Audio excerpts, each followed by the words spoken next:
Ladies and gentlemen, you're about to listen to the incomparable Win Twice Wrestling Podcast with your hosts, Scott and Holly.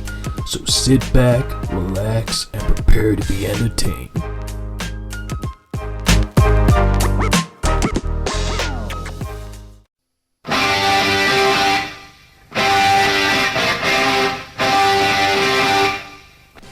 What is meant to signify the flagship presentation for the WWF in any given year, WrestleMania had more often than not delivered memorable moments throughout its first 8 iterations.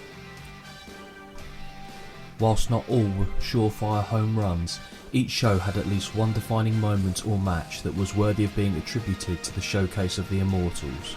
Then came WrestleMania 9. The 1993 Mania outing had a very different feel to it, primarily thanks to the makeshift open-air constructed venue for the event in Las Vegas, Nevada. Known as the gambling nucleus of North America, the WWF were ironically rolling the dice with the scheduled match card they had advertised for the show. Whilst the show started off with bright sunshine and a few strands of optimism, the clouds eventually rolled in during proceedings, both literally and metaphorically speaking.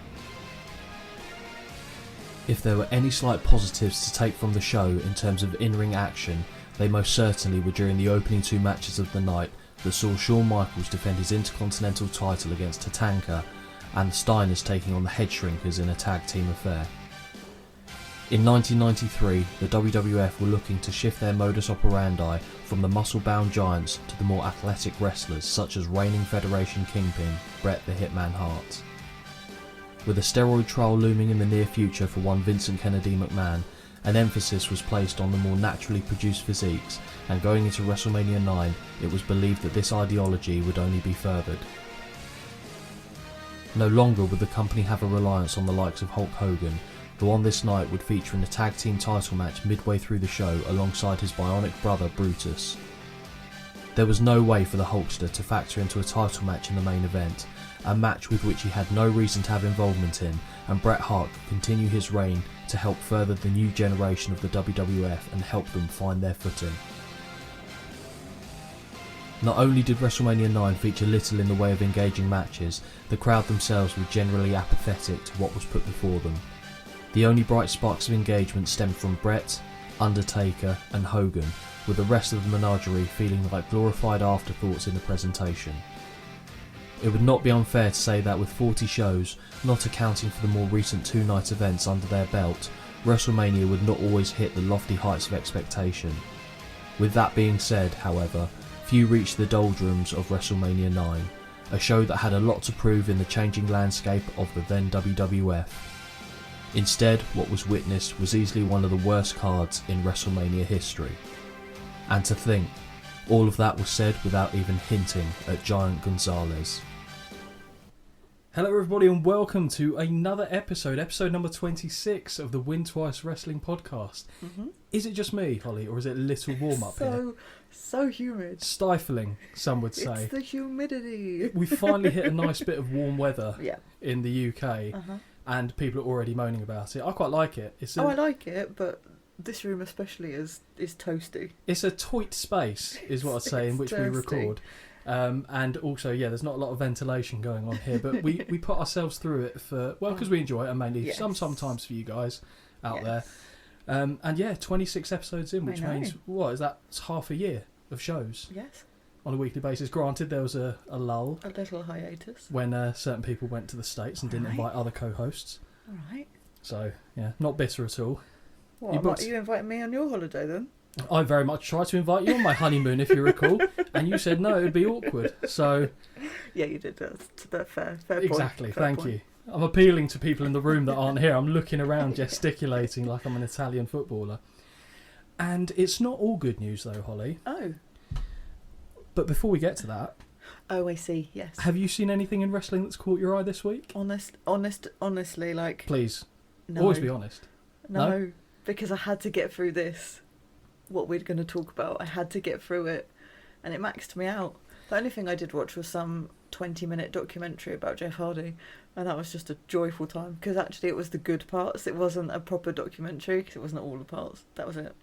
Wow, okay. I know. Well, I was thinking more, I watched Backlash last week. I still have to watch this. French crowd, brilliant. Mm. Only time that they started to grate on me a little bit was when they just started doing the French national anthem towards the end of the show. Okay. But if that's the only gripe I have for the entirety of the show, nice. I was talking to one of my mates today about that because he watched the show as well. Oh, nice, okay. Also listens to the podcast as well Yeah. occasionally when Yeah. he's not between all his other errands that he's doing. And he said, as great as the French crowd were, he says he wished that they left the microphones as they were for their entrance and then turned them down slightly during the match, just Oh, okay. because it can become for him a bit distracting. It's like, I get that. I see. So then highlight them at the moments where you really want to highlight them, but don't let them dictate the show at the Don't same let them time. take the attention away from what's going on in the ring type thing. Yeah, but I honestly thought the whole thing for them was brilliant. Apart from that okay. one brief moment, I thought they really did themselves proud. I've seen snippets and it Yeah. looks immense, I'll be honest. And it just shows how starved France was for wrestling. Because, Yeah. again, I should have probably looked into the details a little bit more, but I'm pretty sure wrestling in France just didn't take place for a long time. Yeah. And they're making a case, aren't they, going forward for bringing other shows there. Absolutely. Whether they can keep that up for the entire time, I don't know. But the chants for AJ Styles in particular were very phenomenal, some would say. Yes. I think Can you say that in French? No, don't. Je suis phénomène. I don't know. I'll be honest, I know Yeah. no French. But it was you that actually told me that you saw that and then I saw did. the translation for I it did. as well. Couldn't tell you what it is now. Well, thanks. Well, I'm glad I brought it up. Yeah. Come on, this is me. My memory is so bad. That's true. Do you remember walking in the front door? They're just about. Good, excellent. But yeah, in terms of the rest of the wrestling, I haven't really seen it. I did get told something again by my mate today when he was talking about wrestling. He said, "Oh, guess who they're teeing up to be the next challenger for Cody Rhodes? Logan Paul." Oh yeah, I knew. Yeah, that. Well, I that's knew. shit. Okay. I know you're happy because you Yes, just I want to am. ride that fucking No, big-chinned. will you stop? But That's It's- not the it's- only reason. I don't. I don't agree with it necessarily. I think there's many other people that should go in front of the line before Yeah. him. But I'm not complaining. Of course, and why are you not complaining? I think it's good. To be fair, he is good. Like I said, he's developed much quicker and better than anyone could have realistically expected him to. So I don't hold that against Yeah. him. I just think of all the people there, they could have gone through a few before they landed for on sure, this. For sure. This feels like it's because it's an exaggeration to say this, but it feels like a desperate grab for something when they didn't necessarily need to do it. Yeah. That's my take anyway, but I'm sure the matches will be absolutely fine. But do you know what? I'd have taken Randy over this. Oh, I'd take him too. Yeah, I bet you would. His little Shrek snubby nose face. Stop it. But that's pretty much everything I saw. Cool. And, well, not even saw in some cases because I've heard them through mates. But that's pretty much my expense on wrestling this week. And much like you, it was because this show, not even that long of a show compared to other felt WrestleManias. like it, though. Well, quite. We're back on the March Through The Manias series. Yeah. And we have arrived, ladies and gentlemen, at WrestleMania 9. Yes, we have.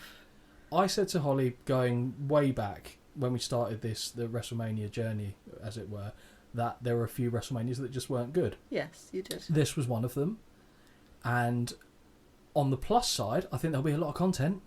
I think there'll be a lot of talking points for Holly and myself. But there's a lot to take in, isn't there? Yeah. A lot to take in, and not in the good way that you'd normally like to. So the date for WrestleMania 9, 4th of April 1993. We're getting well into the 90s now. Yes, we are. Rapidly approaching both of our sweet spots. The venue was Caesars Palace, Las Vegas, Nevada. Attendance on the night, 16,891. Buy rate, 430,000.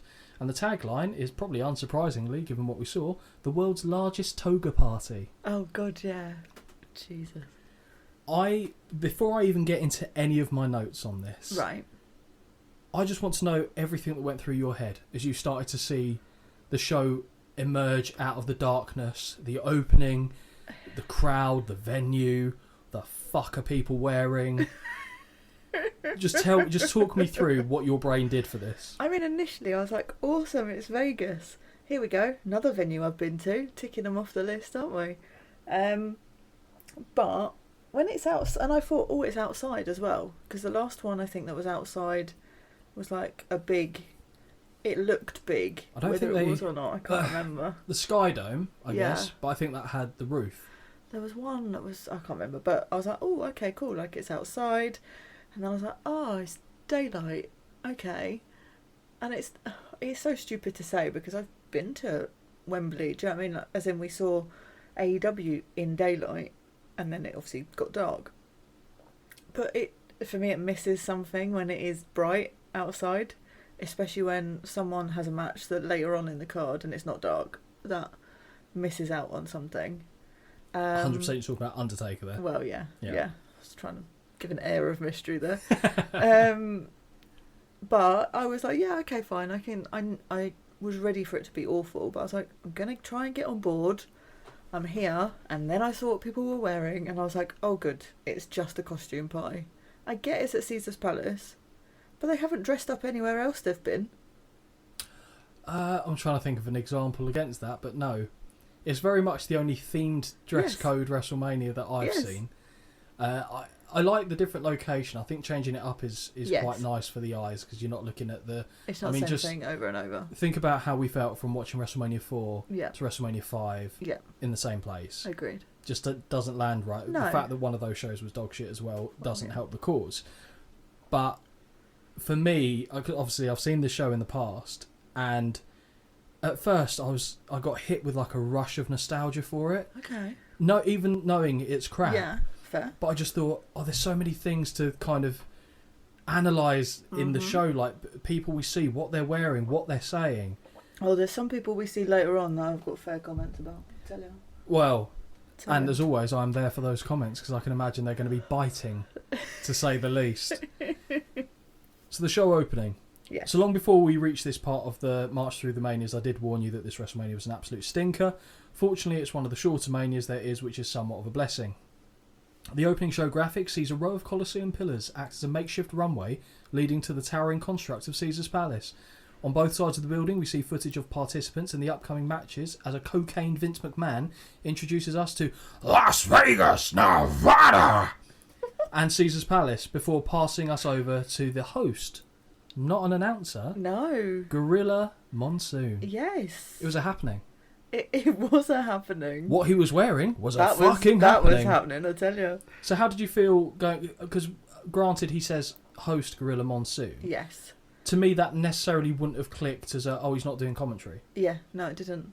Okay, I thought that might be the case. It didn't, and then I realised, but also I was okay with it because it gave me something else. Do you know what it felt like to me? Because Gorilla Monsoon, can't imagine Gorilla Monsoon ever looking young. Yeah. And seeing him like this made me think that he got lost in a geriatric centre, or he's in a hospice of some kind and he's just walking around in a gown, looking slightly bewildered. What, because they've dressed him in? Yeah. I mean, at least everyone else is dressed up. He doesn't look the most ridiculous out of all the people that are there. Let me tell you. We'll get to Todd Pettingill later. Oh no, we'll get to the one I'm talking about in a minute. Okay, I'm fascinated to think. Mean Gene. There's a lot to take in. Jim Ross. No. Bobby. Macho. Yes. Bobby. Bobby's the gift. Honestly. Bobby is the gift that keeps on giving for me in this one. God. But we will get to him shortly. We hear an electric guitar play. Actually, sorry, no. Before I jump ahead, so we see on the buildings the participants for the matches. Yep.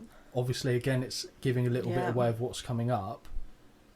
I don't know how much you'd have cared about what you saw there. I don't think you'd have got annoyed. Minimal. Yeah, so I thought that was going to be potentially the exception to the rule there for you. So we hear the electric guitar. We hear an electric guitar because there's more than one apparently. Playing as the WrestleMania logo appears on the screen with a Roman civic crown encircling the WWF logo, which was a nice little touch, keeping with the theme. The camera zooms out from the same logo, adorned on the top of one of the stands, and we get our first look at a portion of the crowd at the event. Mm-hmm. What did you think of the layout? Yeah, fine. Yeah? Fine. Have any gripes with it? So you said that it was weird seeing it in light and then not fully get dark. It gets like cloudier and a bit... It gets a little bit. But that would be because obviously dusk. they're on the west coast near enough. So for time constraint reasons, to make sure it's not being too unfair. Why. Yeah, I did understand why. But I understand your point. It's just one of those things. It's like I was about to say some sporting events, but I'll be dragged over hot coals for calling it a fucking sporting event, I'm sure. But it's a sports entertainment event. Some sports events, I'm putting it in that thing, are weird to me to see them in daylight, and I don't know why. It's weird. It's like when you see football at night time. Weird. Okay, so but that's the opposite. I know that's just for me, personally. Yeah, it's exactly the same. It's just opposite way around. Okay, fair enough. Very strange. No, I know you're it's still weird. right. This is the question that I've really been dying to ask you, Holly, since I started watching this event. Gorilla Monsoon in a toga, smash or no smash? No smash. Oh, shit. Poor Gorilla. Gutted.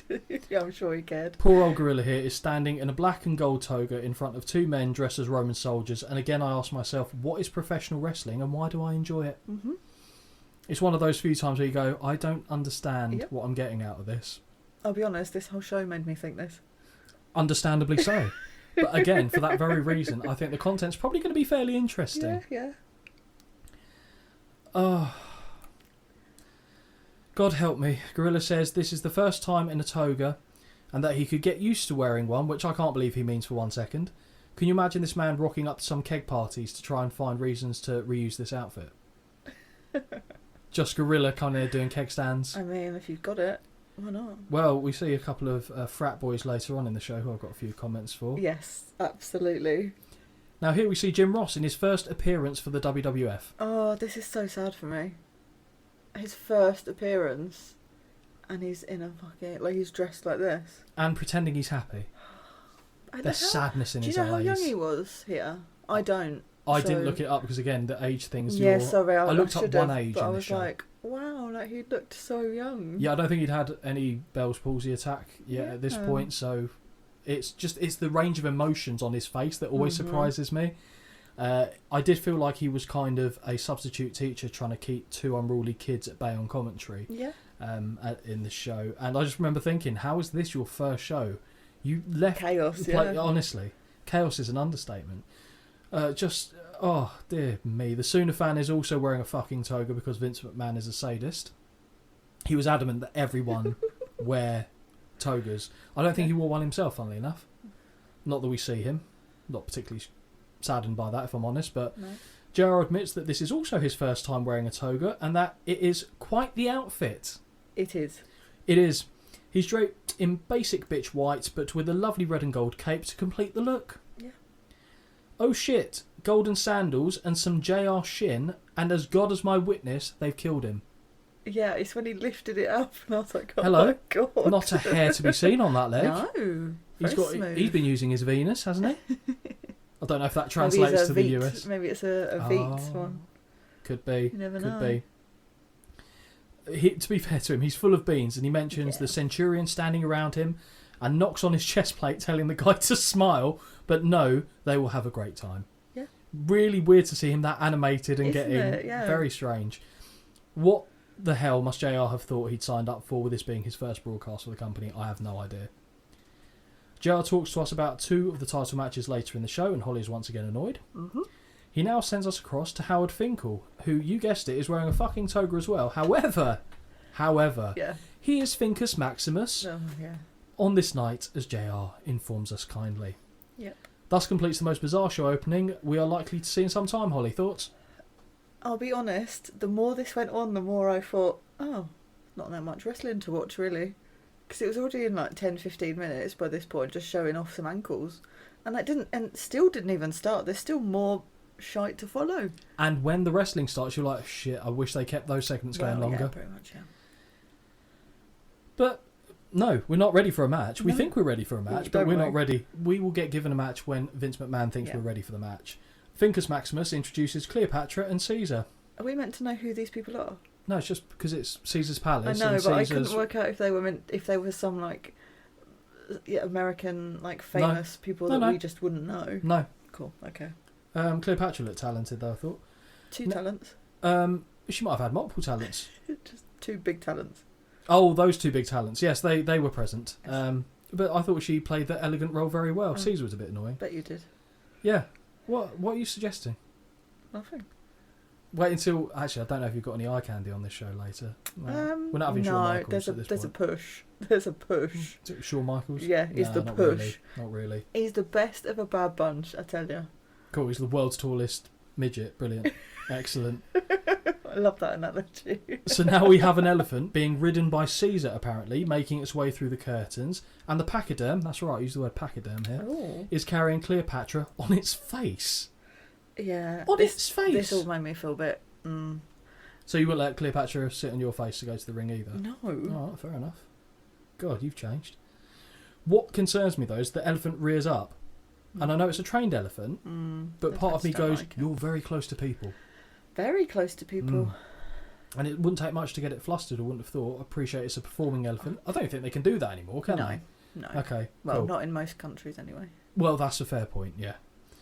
So the elephant rears up after the travellers, made it sound like they're gypsy community, the members there, but not what I meant, have dismounted. And if there was ever an animal that wore a look of shoot me in the fucking head, it's this animal right here.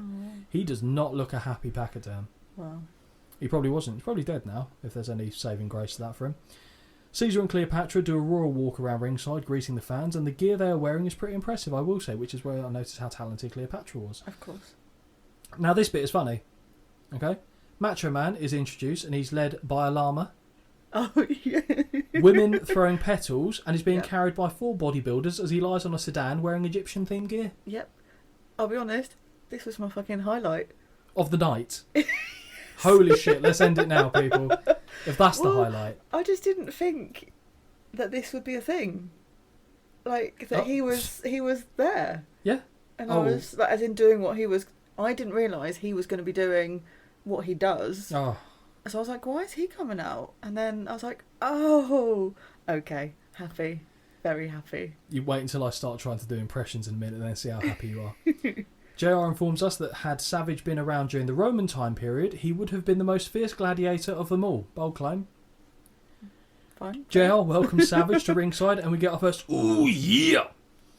And then, I don't know, Savage is throwing out word salads all over the place. But I'm so here for it. They're conceptual, they don't flow, they don't make sense, and sometimes I just go, hang on, what the fuck did he just say? And I pause it and I go back and listen to it. Good rhymes though. He said WrestleMania 9, have a good time. We got a lock and load situation here. Yeah, WrestleMania 9, have a good time.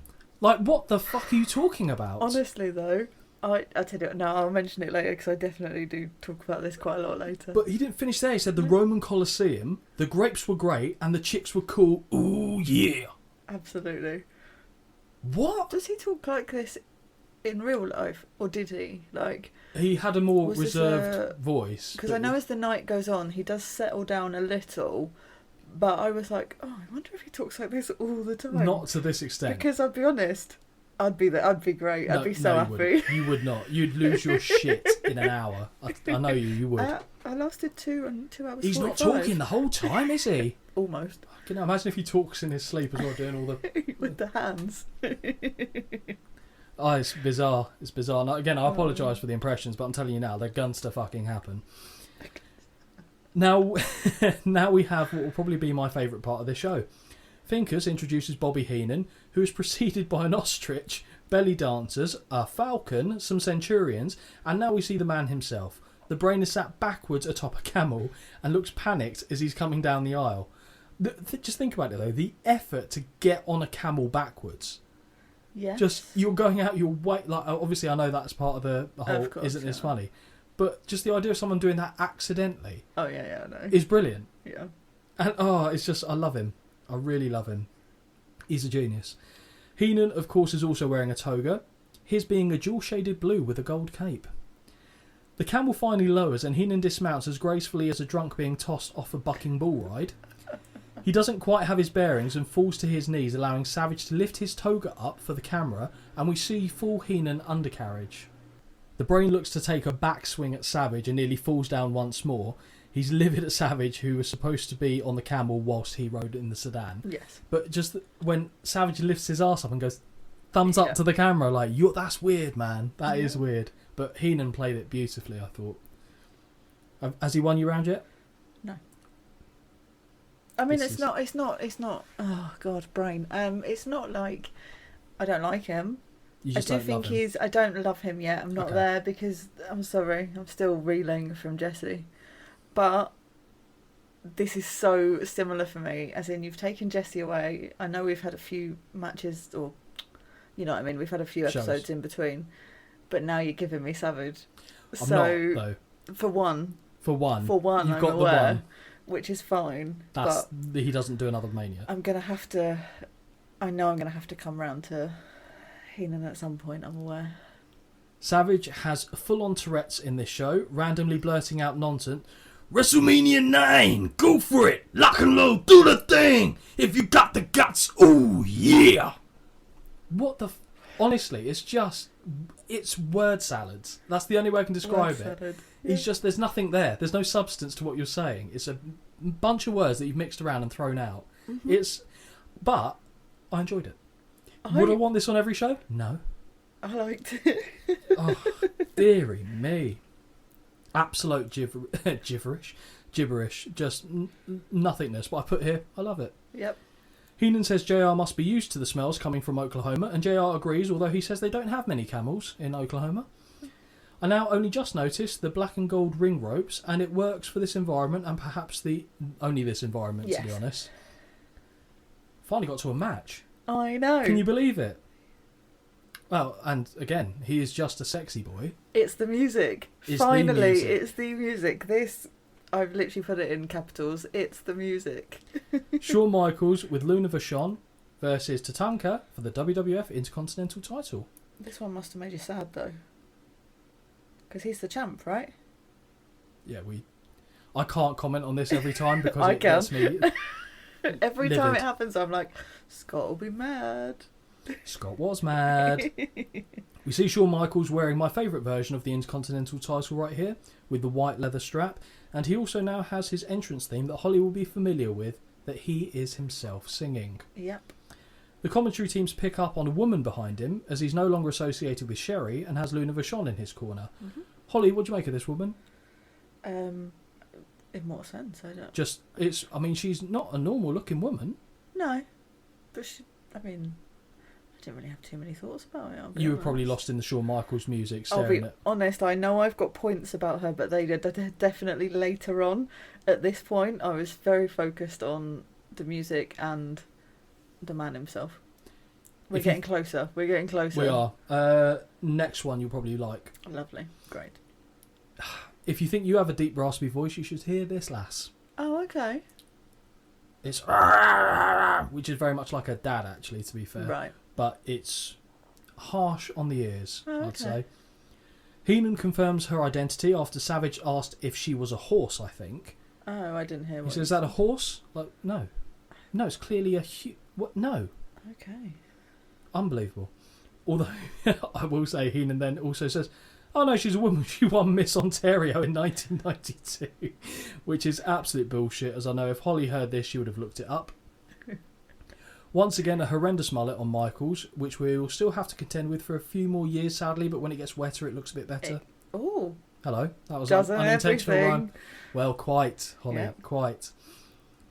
The challenge's music plays and Tatanka runs to the ring with a tomahawk like he is about to split some wigs. When he enters the ring, he does a war dance encircling the champion, and the camera now shows us sensational Sherry slowly walking to the ring in a white swimsuit, but with Native American accents. Pretty good outfit, actually. Showing everything that I guess that she wanted to show off in that outfit. Any thoughts on this when she came out? Were you thinking at this point? Not really, no. All I realised was obviously she's traded sides, because last time I saw her, she was with HBK. Yeah, I can't remember exactly how they broke up, but I'm sure Michaels, he might have even hit her with a super kick or something. Right. I know that he was the one that ended it, and they were like, oh, but she still wants to be with him, and da-da-da-da-da. But she's managed to get herself back involved in this. Yeah. I like the touch of both women dressing in gear that complements the style of the men that they're with. Yes. Again, I know I'm treading on your territory with this kind of it's stuff. fine. Michaels quickly checks his reflection in the title, which I actually quite like as a touch, before handing it over and readying himself for the match. And now we have the opening bell. All that. How far are we? Like nearly 26 minutes deep into the show. I know. First bell. I know. Incredible. War Cry by Tatanka really carries. It really carries in that environment, and it's quite cool. I think Tatanka had been built up when he first joined as being undefeated, and I still don't think he's been defeated yet at this point. So we saw him at last WrestleMania, didn't we? Yeah. I still don't think now he's been properly defeated, which kind of explains how the match unfolds, I guess, to get out with the same result. And I've put here the commentary team. Oh, in fact, the commentary team make note of the fact that he's still undefeated. I've forgotten about that. Single leg takedown by Michaels starts things off, but Tatanka pushes him away with his feet, make that twice. Tatanka cocks his fist as Michaels closes a third time, but the champ thinks better of it. Side headlock to hammerlock transition is countered by Tatanka to a hammerlock of his own. Shawn manages to get a top wrist lock and forces Tatanka down to the canvas, but the Lumbee representative, because I remember that, powers back up and shoves Shawn into the corner.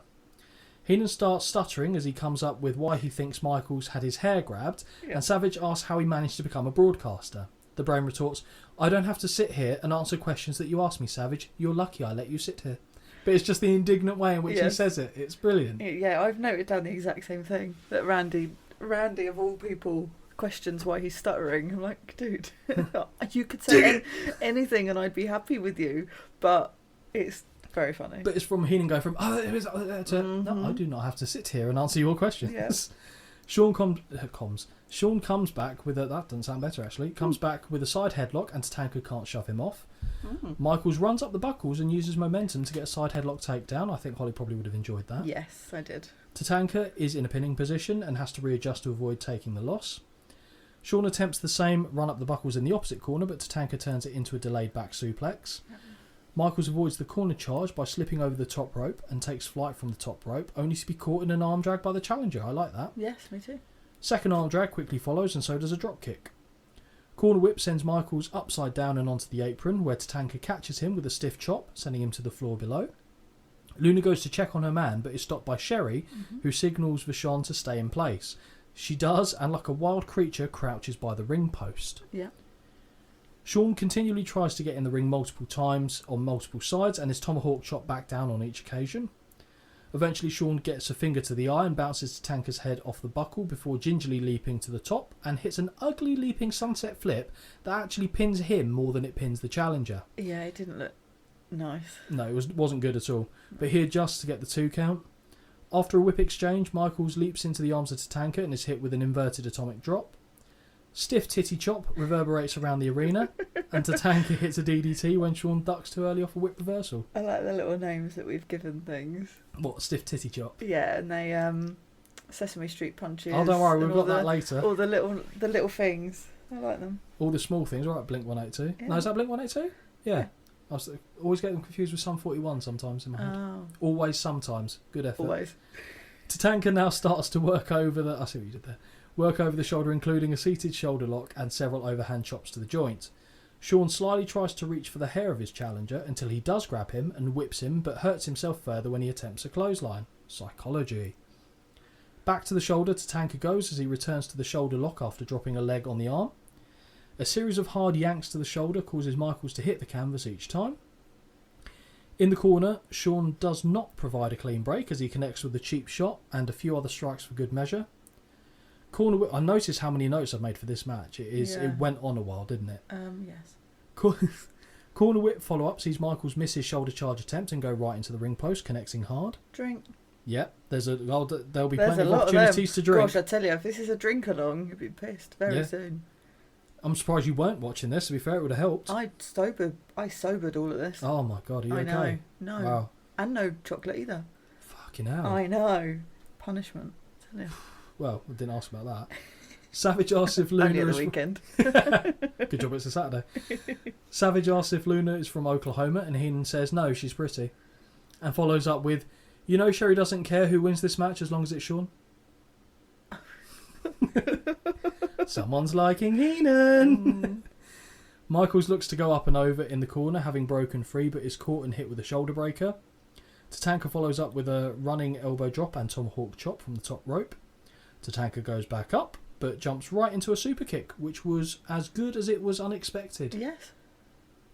The challenger gets thrown over the top rope to the floor, and once again Sherry warns Luna to stay away, which she does. Yeah. Shawn drives Tatanka's head into the ring apron and follows up with a flying clothesline off the apron. That one didn't hurt his shoulder though, apparently. Although he's made a recovery. He might have hit it with the other arm, actually, having said that. I see. Now on a night with some truly awful non sequiturs from Savage on commentary during the show, this might be the best one. Preparing myself for this. Shawn Michaels! I know why he's here. Fantastic! Yeah. Yes.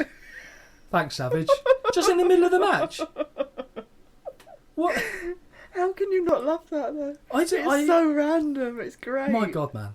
It's Like, so good. the impressions aren't, but what he's saying is so ludicrous. Like, it goes Do you from... not think that Shawn Michaels is fantastic? Well, I know why he's here, because he's fucking booked. Why do you know he's here? Fantastic. It's Like, his job. dear God, man. The champ stomps away from the apron before returning to the ring and taunting Sherry. Midsection punch off a whip by Michaels and swinging neckbreaker gets a 2 count. Standing dropkick gets the same. Reverse chin lock now by Michaels, and the crowd already seem massively disinterested. Yeah. But as Tatanka rises and elbows free, they wake up a little bit. Jabs in the corner and a big right by the champion before a horrendous attempt at a victory roll for a near fall. More jabs in the corner, and Michaels is looking to revisit the same spot, but this time Tatanka turns it into an electric chair drop. That's the one I always forget You do, what it's don't you? called.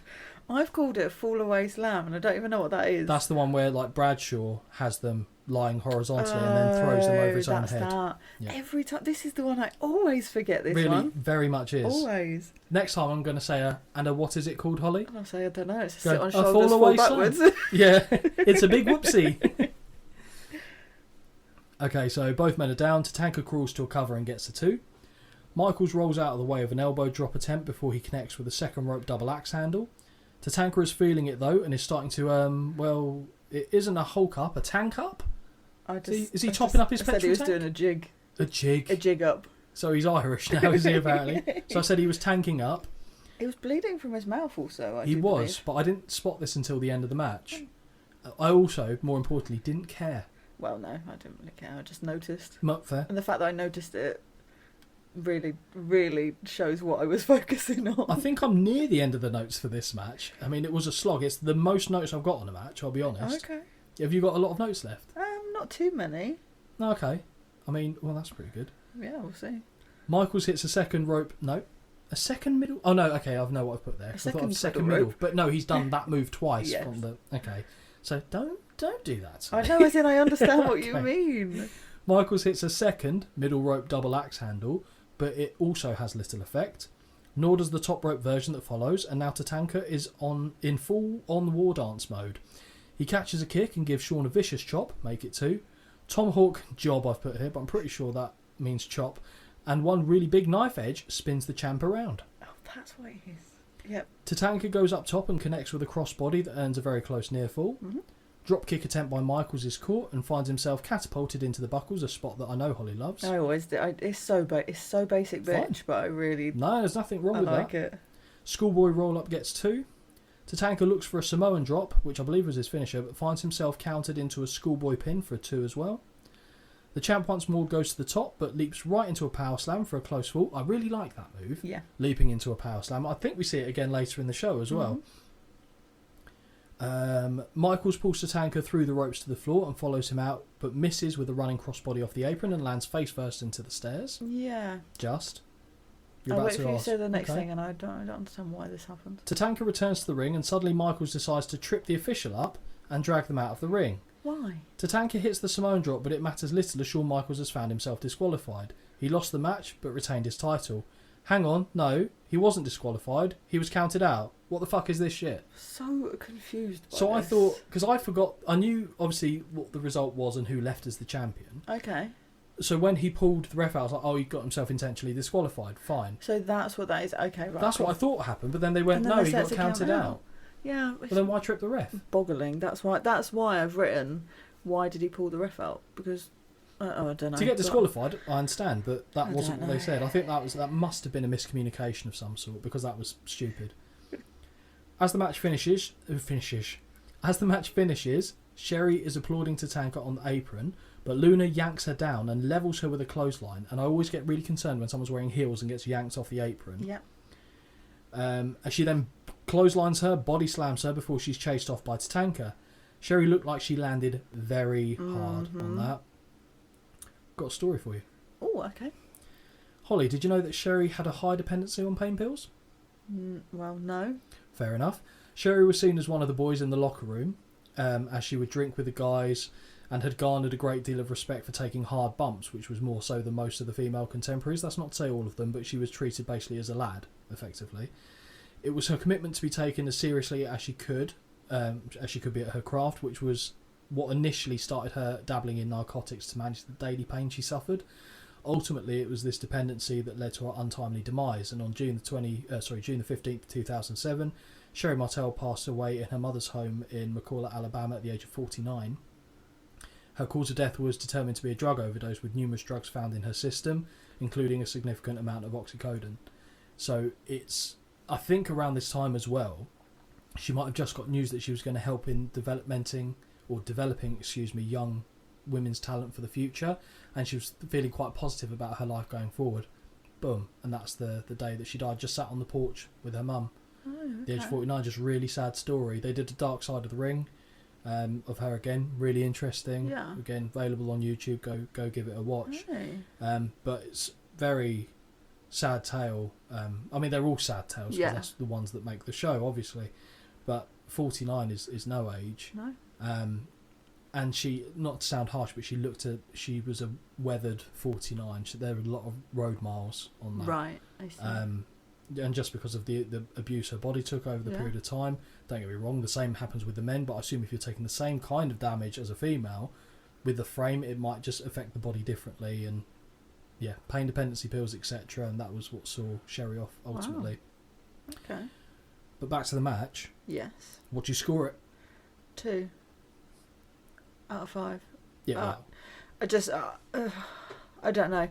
It was fine, but I feel like in my head it already looked a little bit better than it probably was, purely because of the whole build up for it, and it was just a match. But it was 2. It was done. It was fine. I think you'd be surprised by Big Boy Dave here. 3.5. Okay. I would say 2.25. I would have gone for 2.5, but it was too long, and the ending was shit. Yeah. So I'm docking it points for that. Fair. It don't get better. No, it doesn't. Luna, what's her surname? Vachon? She was married to Gangrel, wasn't she? David Heath? Yeah. Possibly. I mean, Pretty sure. Yeah, I mean, I've got nothing to dispute that. I haven't looked it up. A little bit of, They look well suited. I mean, she's Hang been in dead there. for a while as well, actually, old Luna. Yes. I think. But yeah, just a little bit of a thought there. I could be wrong. I feel like she also might have died from some sort of drug-related death. But again, I'd have to fact-check that before I start preaching it as gospel. Yeah. From here, Mean Gene interviews the Steiners. Mean Gene says, well, at least you know the Steiners now. You're familiar with them? Yes. Because it was only the previous year that we'd seen them in Beach Blast 92. Yep. Mean Gene says that Julius Caesar would be proud to be part of WrestleMania 9 just like he is, but something tells me that given the red number he is wearing, he might be telling us bold-faced lies here. Gene tells us that the Head Shrinkers are on their way to the ring and introduces us to the Steiners, who tonight will be making their WrestleMania debuts. Mm-hmm. Scotty says he is very excited to be competing at their first WrestleMania, and that whilst it is their first, it will still be a memorable one. He isn't lying, in fairness. Yeah. Not for good reasons, Yeah. but it will be memorable, WrestleMania. Rick says that the brothers are going to do what they do best, which is wrestle and make Julius Caesar proud. Wasn't aware they were representing the fallen Roman Empire here, but fair enough, good to know. I think Rick also forgets that he's being filmed at one point, because he literally talks with his back completely to the camera at one point. So? Come What's on. your point? I don't see an issue with that. I do. Straight into match number 2. Yes. The Head Shrinkers with Afa versus the Steiners. Mm-hmm. So, Holly, here we see the representatives of the Bloodline in Afa, who is managing the tag team. One half of the he being one half of the Wild Samoans alongside Seeker, and I'm not sure if you recognise Fatu, but that's the future Rikishi right there. I did. That's my first note. There you go. Yep. So was it just because it was obvious seeing his face that Yes. looks like Rikishi? Yeah. Fair enough. And he, to be fair, here you can see the resemblance between Jimmy and Jey Uso, I think, a bit here. Mm-hmm. I know someone else who you'll recognise here too, Holly. Yes, that is fucking Whistleman officiating this contest as well. Oh, don't you worry, I do notice him. I know he gets a bit of a grilling later in the night, I'll be honest. Oh, so yeah, there's a particular part that I'm looking forward to touching. Touching upon, to be clear. That was your voice of concern. You're like, oh god. It's too hot for that. Well, yeah, quite. At least I'll be able to find it though in this weather. Scott and Fatu. Scott? Oh yeah, of course. Scott Steiner's like, what am I doing in this? Oh, see, for me it's Scotty. I've had to call him Scotty. Oh, because it'll throw you off. Scott and Fatu start the contest off with the Michigan native hitting an early arm drag takedown. And I'm sorry, I said it when we watched Beach Blast. these two, straight into the list of allowable singlets. Oh, 100%. They can wear singlets all day, these guys. Absolutely. No, I think that's very much true. Fatu shoves Scotty, who instinctively shoots for a double leg takedown and applies an arm lock after establishing dominance. Fatu gets back to his feet and backs Scotty into the corner before delivering a couple of big headbutts to the chest. Hip toss is countered by Scott, who hits one of his own, and a frustrated Fatu shoves Scotty once more before being shoved right back. Yep. The two men trade right hands that Steiner gets the better of, and he follows up with a Steiner line that flips Fatu in the air for an impressive impact. Now, Rikishi was always good at that. Okay. Flipping into the air. So a Steiner line is a clothesline? By Steiner. Thank you. Yes. Because they said it a couple of times later, and I was like, oh, and I've just written clothesline. Well, trying to get autocorrect to go along with a Steiner line was just... What the hell did that change that to? Honestly, it's just not. But then again, the finisher of Scotty is a Frankensteiner. Yes. That one I don't mind. Yes. The Steiner line sounds good, but I don't actually like it. Just call it clothesline. It's clothesline. Yeah, fair. The two men trade right hands that Steiner gets the better of, and he follows up with a Steiner line that, oh no, we've done that. Thumb to the eye by Fatu, who takes Scotty into the head shrinker's corner and unloads with right. Rick looks to make the save, but is cut off by Samu, who drops him with a big right. Both members of the Steiners are thrown to the outside, but as the head shrinkers celebrate, the Steiners have in unison climbed up the buckles in the same corner and take flight with a pair of Steiner liners that land beautifully. You know what? I was just... They didn't even have to do anything. Just the fact that they both climbed up the same, turnbuckle... I thought that was quite impressive. Yeah, but it's not Cirque du fucking Soleil. Well, that's why it's impressive. Well, it is, yeah. Okay, it is. They're not exactly little lads. No, either. they're like, what, 270 pound bulky as fuck. beefy bastards. Yeah, fair enough. Joe informs us that the first aid facility, Sherry has been in the first aid facility, Sherry has been attacked once more by Luna, but the details at this moment remain sketchy. Scotty makes the tag to Rick, who is jogging and barking as Samu is also tagged in. Samu starts off strong with a big kick and chop before doing a bizarre full frontal body rake in the corner. Did you not see him drag his nails down the chest? It was odd. Corner whip is followed with a charging clothesline, but a second attempt is countered with a Steiner line. Rick throws Samu into the buckles, but the shrinker goes further than anticipated and cracks his face off the ring post, so we're led to believe. Are we drinking? You can drink here if you like, it's up to you. Rick makes the tag to Scotty, who hits a butterfly suplex on Samu before drop kicking Fatu to the floor, and I know you like that sequence. Yeah. Samu reverses a whip with an assist from Fatu, who is lowering the ropes, manages to drop Scotty directly onto his fucking head on the floor outside off a stun gun. Hideous. How he survived this, I genuinely don't know. No. It looked brutal. Yeah. Like, really brutal. Yes. Afa uses the massive stick he brought to the ring. Now, I have a question. Please. Is this allowed? No. Because I was so confused. I was like, oh, brilliant. And I literally put my phone down and went, oh, it's finished. Oh, no, it carried on. Oh, doesn't it just? And I was like, I was so confused. I can't see the end of my notes for this match yet, so it still goes on. Neither, I'll be honest. So he uses the massive stick. Apologies if I don't know the official name, but I'm going to call it the wacky stick. Oh, I called it a kendo stick. Kendo stick, it's fine. Okay, I fine. know it's not, but... He brought it to the ring to crack Scotty over the back, and it sounds like a gunshot, so yeah. Heenan says, back, back, back, back, and it's gone. Home run. God. Fatu follows up with a body slam on Scotty outside before rolling him back into the ring. Samu rakes the eyes and proceeds to club away before tagging in Fatu, who takes over on the beatdown. I'm sorry, but this WrestleMania for me, we've got rid of fucking Valentine and his elbow drops, and all we've done is fucking replace them with eye rakes. What are we talking about? We've had... do you remember Beach Blast 92? Yes, I know, but this is just... I hate... This pissed me right off. That's fine. Backbreaker is followed up by a second rope diving headbutt that Rick has to break up before the count of 3. Double headbutt by the head shrinkers, and Samu connects with a thrust kick. Scotty gets the boot up in the corner, preventing a charge, but Samu stumbles back into Fatu, who tags in and punts Steiner in the ribs as he crawls to his corner. Scotty is standing on his head. What? Scotty is... Oh, yeah, okay. Scotty is standing on his head on the floor outside as he rolls out of the ring. So he goes like head first, hits the back of his ankles on the rope, and is just kind of still there for a motion before he flops out, so to speak. With Bill Alfonso keeping Rick and Fatu away from one another in the ring, Samu runs Scotty face first into the ring post outside. Drink. Yes. Rick helps his brother back into the ring. Although I don't know how that helps him in this situation, but okay. No.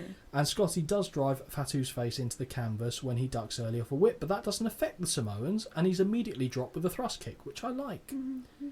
Another last right signalled by the head shrinkers as Samu is tagged back in, and they both take a bite out of Scotty's forehead. Samu cranks on the chin of Steiner before dropping an elbow to the back and hitting a big drop kick.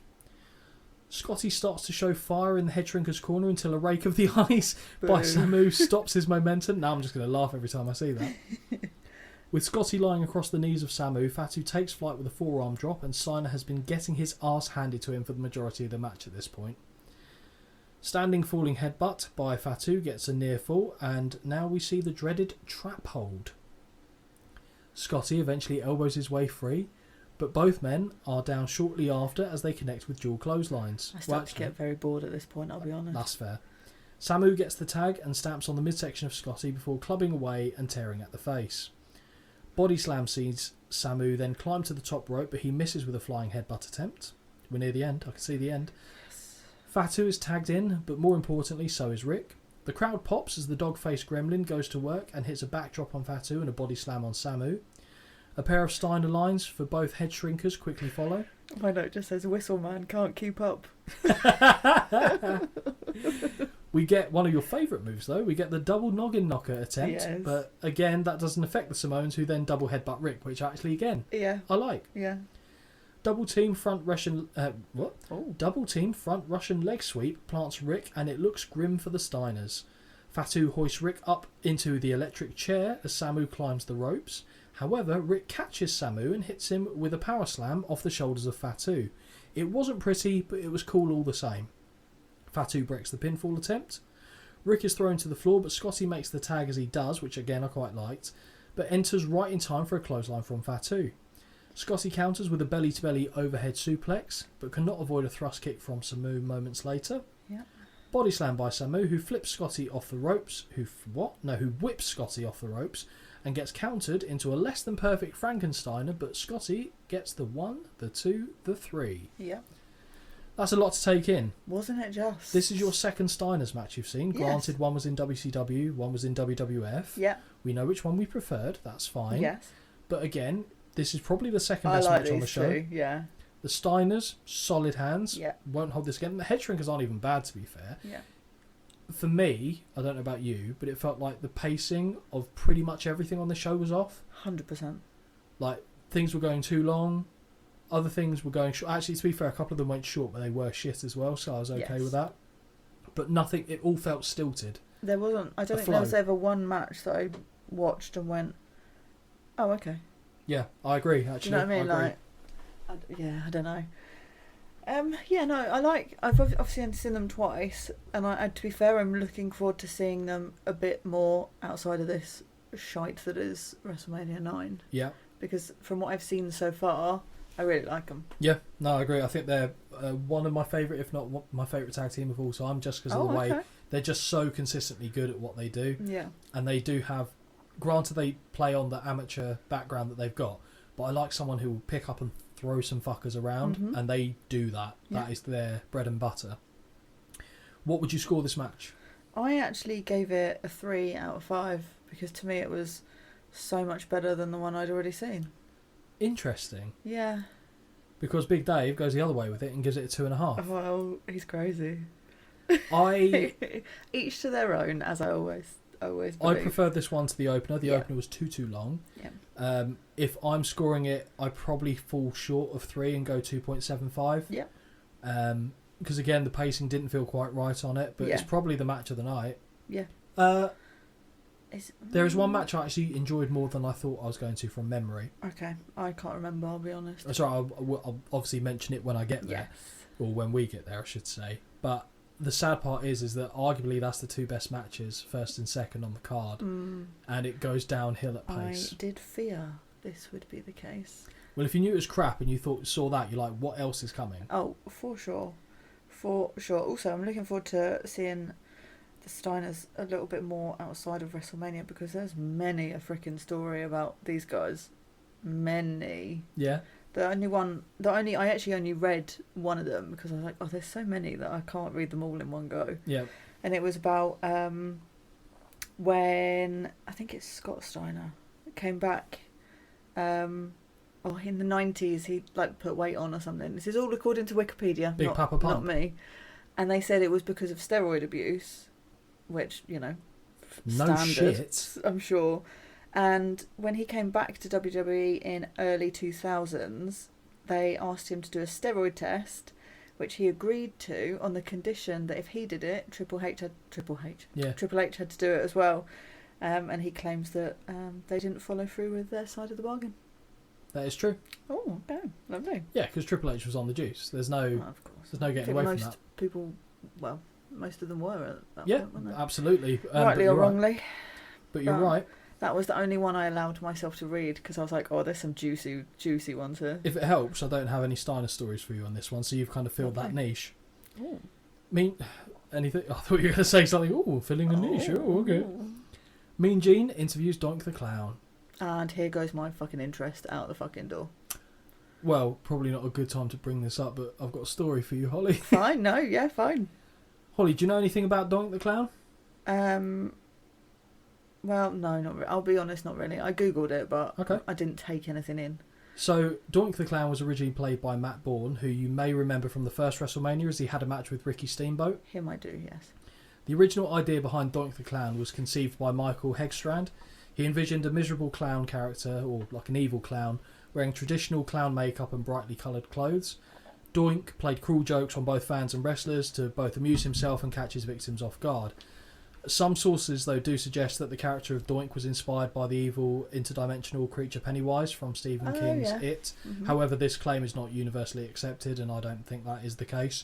But It was probably quite big around this time, to be fair, as well. I don't know when it came out originally. I only know the remake. Is it late 80s, Probably. early 90s, around that Yeah, time? So probably. this would be kind of where it's still in the cultural zeitgeist. Holy shit, zeitgeist. Wow. Who are you? Wow. And it's late in day. I know it is. I've had a full-on day as well. Buzzing. But I thought that there are a few iterations of Doink the Clown. Do you remember Skinner? No. Yeah, you do. Literally WrestleMania 8 against Owen Hart. Do I? The really shit match where he spat. Oh, yes. Yeah, he went on to play Doink. Steve Kern did, I believe, for a little bit. And I think when we see... Why did so many people play... Because Matt Bourne was an unreliable drughead. Oh, okay. He was a wild card. And I suppose it's a character that you can actually just swap people out of. Yeah, you can hide the person. Okay. But no one did it better than him. No one did it better than him. So I thought I'd give you a bit more interesting background on this. I do find it interesting. It's just this gimmick isn't for me personally. You would think that it would alienate a lot of people because it's so over-the-top cartoonish, literally. But even the people who you would consider to be serious wrestlers, Bret Hart, thought it was a great idea. Uh-huh. And when you hear those kind of people say there must be something behind it, and I get it. This version I get. Yeah. The other versions I don't get. Oh, I've not seen the other versions. The other version I quite liked as a kid, but I was also a kid myself at the time when it was the literal clown. But anyway, story for another day. True story, Doink the Clown was another one of my favourite Hasbro figures as he had green curly hair. Okay, fair. Yeah. Why not? That was enough. We see that Doink has painted the statue bust with clown makeup and given it a green wig, although he refers to it as art when Gene challenges him on it. Mm-hmm. We are now shown footage of when Doink feigned a bad arm and offered Crush a flower by way of an apology. Yes, Holly, that is the same Crush who replaced Axe in Demolition. Yes. Bruh.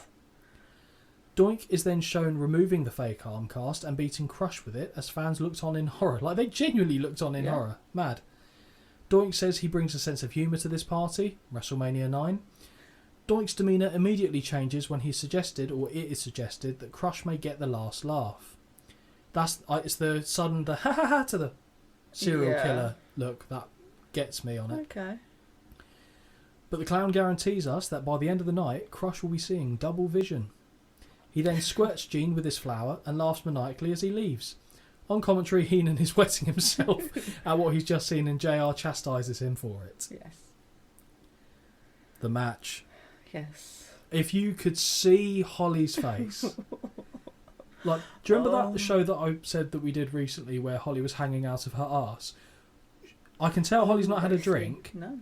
and the looks on her faces are not too dissimilar to then. So this is very much testing the limits. In particular, like they're all low barrel for me, but this one, I've got more notes on that than I thought. Oh, okay. No, sorry, carry on. I didn't mean to interrupt. No, please. you do you, boo. You want me to fire through it so we can get this in the rearview mirror, can't This you? one, yes. Fine.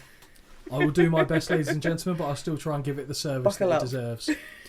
The colourful and full of no. So we've got Crush against Doink the Clown. Mm-hmm. The colourful and fully mulleted Crush makes his way to the ring, and the commentary team talk up his athleticism and size. JR commends Heenan for knowing some of the information, and Bobby says, "I'm a broadcast journalist. Do you get a newspaper in Oklahoma?" Oh, God. Now this version of Doink is great, so sinister and unsettling, perfect. We start with the traditional clown music that immediately turns dark and ominous. When he became the goody two shoes Doink, it was just literally the whole time. We start with Doink flips between maniacally happy to dead serious, but he does whip out an umbrella as he makes his way to ringside. Crush jumps out and makes chase of the clown before he eventually catches up to him and rips his jacket off. Big body slam on the floor by Crush. Doink is sent face first into the ring post. Drink that drink. And then into the barricade before being rolled into the ring. I don't recall hearing a bell, but Doink is now begging off as Crush closes in. Oh, that's true, actually. Every other match I've written bell.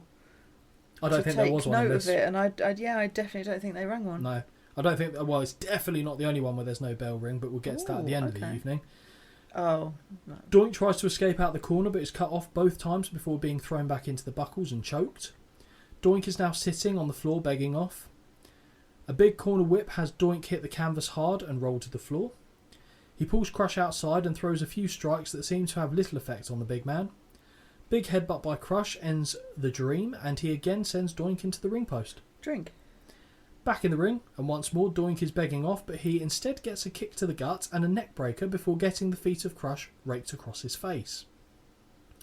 Top rope guillotine by Crush, who leaps over to the floor for added impact. I like that. That I do like. You quite like when Christian does something similar, doesn't it? I think it's Christian. Big backbreaker connects, and we see a strong forearm to the chest as Doink is standing on the apron. So, like the beat of the ballroom or whatever Sheamus does. I think it was something like that. Yes, I didn't know what to call that because I only know that in my head as what Sheamus does. So I said Doink. Well, you heard what I said because I wrote it down and said it out loud. Doink counters with a guillotine over the top rope of his own and goes up top to hit a double axe handle. Oh, I thought we'd seen the last of them. From the opposite corner, Doink hits an ugly second rope forearm and then another top rope double punch, which I don't know what to call that, so that's what I ended up with. You've put it far more eloquently than I. I must know this now. What is top rope again does something. I don't know what it is. I don't care. Yeah, fair. No, to be fair, yours is more accurate, if anything. Here it is. Doink hits a pile driver to the big man, and I can hear Holly saying, "No." This looked way too low for me because you could see his head like dangling too low. At least I know most of the time when I see someone of bigger size do it, it's safe. This, I could see his head below the guy's knees. No, thank you. I'm done. So I might have been right on that prediction that Holly said no from her flat for a number of reasons. Crush rolls to the floor, but Doink, who is kneeling in the ring, crashes head into the ring post. Drink. Back inside, and Doink hits a body slam. That's just the frustration on your face is great. The clown goes up. The clown goes up top. It's just the clown. Sorry, I can't. Carry on without me. The clown goes up top, but jumps right into a big boot from the prone Crush. He doesn't get the chance to capitalise though, as Crush is sent face first into the turnbuckles. From the rope, Doink takes flight, but Crush impressively catches him and hits a big power slam. Like, that catch was solid. Yes, it was. Crush is feeling it and clotheslines Doink over the top to the floor. Doink looks to go under the ring, but is pulled out by Crush and brought back into the ring. A very nice military press slam, and Crush signals we are nearing the end. Yeah. He applies the head vice to Doink, the Crush. Yeah. Anyway. But the clown puts his foot on the ropes before hitting a back elbow to the official. Of course. As Crush checks on the ref, mug, Doink once again crawls under the ring, but is again pulled back out and returned to the ring. Really shitty spinning back kick by Crush. Honest to God, don't ever fucking attempt. Well, he won't, he's dead. But don't ever attempt to do that again. Yeah. Awful. So back kick by Crush, drops Doink, and he again applies the head vice. Holly, what do we see next? I've got a double doink written it down on my notes. Well, if you're offering, wouldn't say no. A double doink. Fucking shambles. Yeah. From behind, great. From behind, we see a double doink. Yeah. We see a second doink slide into. It's getting worse. Slide into the ring and hit Crush with the arm cast we saw earlier. Both doinks, or from now on, I will be calling double doink. Double doink. Double doinks, double team Crush, and then do a mirror spot where Which they is copy one dog another. shit. Yes. Dog shit. If you're gonna do, sorry, I know I've gone off on. No, this good, fuck 'em. angers me so much. But if you're gonna do I've got shit. a shtick. I've got a shtick, a mirroring like section. Fucking practice, because I'm sorry, this is fucking wank. We're all sorry. Wank. We're all sorry. Okay. I'm done now. I'll be quiet. No, please carry on. So the shtick mirror spot is just fucking pitiful. As the second doink returns under the ring, the original makes the cover and the referee counts the 1, 2, 3. I think Skinner was that second doink, by the way. Oh, okay. This, I shit you not, word for word, this is fucking wank. Oh, you've written that. Word for word. Lovely. Yeah, I don't think you can see it from there, but this is fucking Oh, wank. yes, I can see that. There you go. Oh, love that we have the same vocab. Yeah, our vernacular is on par. The camera closes in on Doink, who is laughing, saying, "What happened? What happened?" Bill Alfonso runs to ringside. I'm sorry, sir. Yeah, whistle guy. At least he hasn't got a fucking whistle. Honestly, I'd have preferred him to come out with a fucking whistle than watch that match. Yeah, I'd imagine. Honestly. So he runs to ringside. He informs the official what had actually just happened, and they look under the ring but cannot see the imposter anywhere. But also, doesn't make a fucking difference. So well, they never do this. It's like VAR. Just let it go. I don't care. Let it go. If ever there was a match to let die, this is that match. This isn't any match. This is a fucking wank match. This okay? might be my least favourite match of the 26 episodes. Okay, I see that. Or are you going to raise me? What I have will forgotten? raise you. Roddy Piper, Mr. T boxing match. I'd rather watch that than this. Fuck a doodle. I'd rather watch that than this. Holy shit! What have you scored this? It really didn't. Nothing. So you didn't go minus? I can't do minus. Not even for this? I can't. I just nothing. Oh. It didn't deserve anything. I tell you what, if I had given it points, they'd all go to fucking Crush, because he did some moves in there that I actually really liked, but I just can't do it to myself to give points to this. This is going to be the show, by the way, that you're well off from Big Dave. Oh, of course it will be. 1.5 stars. It's fucking ridiculous. Half star, I'd have said. Nothing for me. Get That's off fine. my telly. Todd Pettingale is in the crowd. Holy shit, look at this man. Beige coloured toga with sunglasses on and a backwards baseball cap. Nobody has really worn the toga well on this night, but I know who has worn it the worst. Oh, for sure. Now what happens next is unbelievable. Oh, is this the incessant laughing as well? And yeah, I Is it? couldn't. I Okay. didn't even write notes for this because it was too much. Todd asks one of the Japanese cameramen if there were two doinks. He responds in Japanese, but after he says doink, immediately switches things up to talk about Yokozuna. Todd cuts him off and asks the Japanese cameraman next to him, who just laughs in about as stereotypical fashion as you could possibly imagine. He asks what they think of the US, and the first cameraman says, "Las Vegas #1, before the second adds, "Yokozuna #1, ha ha ha ha ha," and it is literally that. But the thing is, I don't think they're plants. No. I think that's a genuine reaction, and it's just not good. No one cares, for one. No one needs to see it. Get fucked, fuck off. Really didn't like this, if you couldn't tell. Todd says they are up in the Yuka seats, and it goes way, way back, but when he gesticulates, he nearly backhands a gentleman walking directly behind him. Yes. And that man would have killed him. He was a big man. Absolutely. Todd says he has been drenched in beer, drenched in soda, but he is having the time of his life. Know what this man has never been drenched in, Holly? Oh, God. Pussy. Next match. Razor Ramon God. against Mr. Bob Backlund. Okay. You geared up for this one? Yes. You seem to be shielding your face a lot. Yes, I'm fine now. We've moved on. It's fine. I'll tell you something, Holly. I love the Razor Ramon music and character as a kid. I've mentioned it before, but this is one of the wrestlers my mum used to like when I was a child. And I tell you what, watching this, don't fucking blame her. Don't blame her. Why? Oh, yeah. More than Shawn Michaels? He would get it here. Oh, you'd get it, would he? Because he is my... Hey, yo. He's my stereotypical... Yeah, he looks a looks dickhead. like a dickhead. Of course he does. I mean, But- if dripping with machismo. Yeah, absolutely. But no, liked him. Do you know how tall he is as well? He's a tall lad, isn't Like he? 6'6". Absolutely. Yeah, you should climb him like a tree. Wouldn't I just... Fuck that until the branches come off. Great gear on Razor, as Yes. always, and his opponent, Bob Backlund, jogs his way to the ring with no music. No music at all. It's interesting to see Bob Backlund. This is the first time we've seen him Yes. on a show. Okay. This isn't the version of Bob Backlund I first remember as a kid. Okay, good, because I've written down... Initially, I've written, who's this guy? Then they say his name, and I go, but that's not him. I recognise him as being well, he was older here anyway. Yeah, he was. He was in his 40s. But as with braces on. Yep. And I was like, what? He's actually in like pants, like. He was former WWF champion. Okay. He won the belt from superstar Billy Graham, I believe, and held on to the title for, I want to say it was like 5-6 years. It was a long time. Okay. And then he was beaten by the Iron Sheik to get the belt to Hulk Hogan, because it didn't make sense at the time to have Backlund lose the title straight to Hogan. He never gave up in the match, but his manager, Arnold Scarlett, threw in the towel when he was in the camel clutch. That's how the match ended. So Backlund's been around for a while, going from like the 70s into the 80s. So it's weird seeing him, and obviously he hasn't been on a WrestleMania up to this point.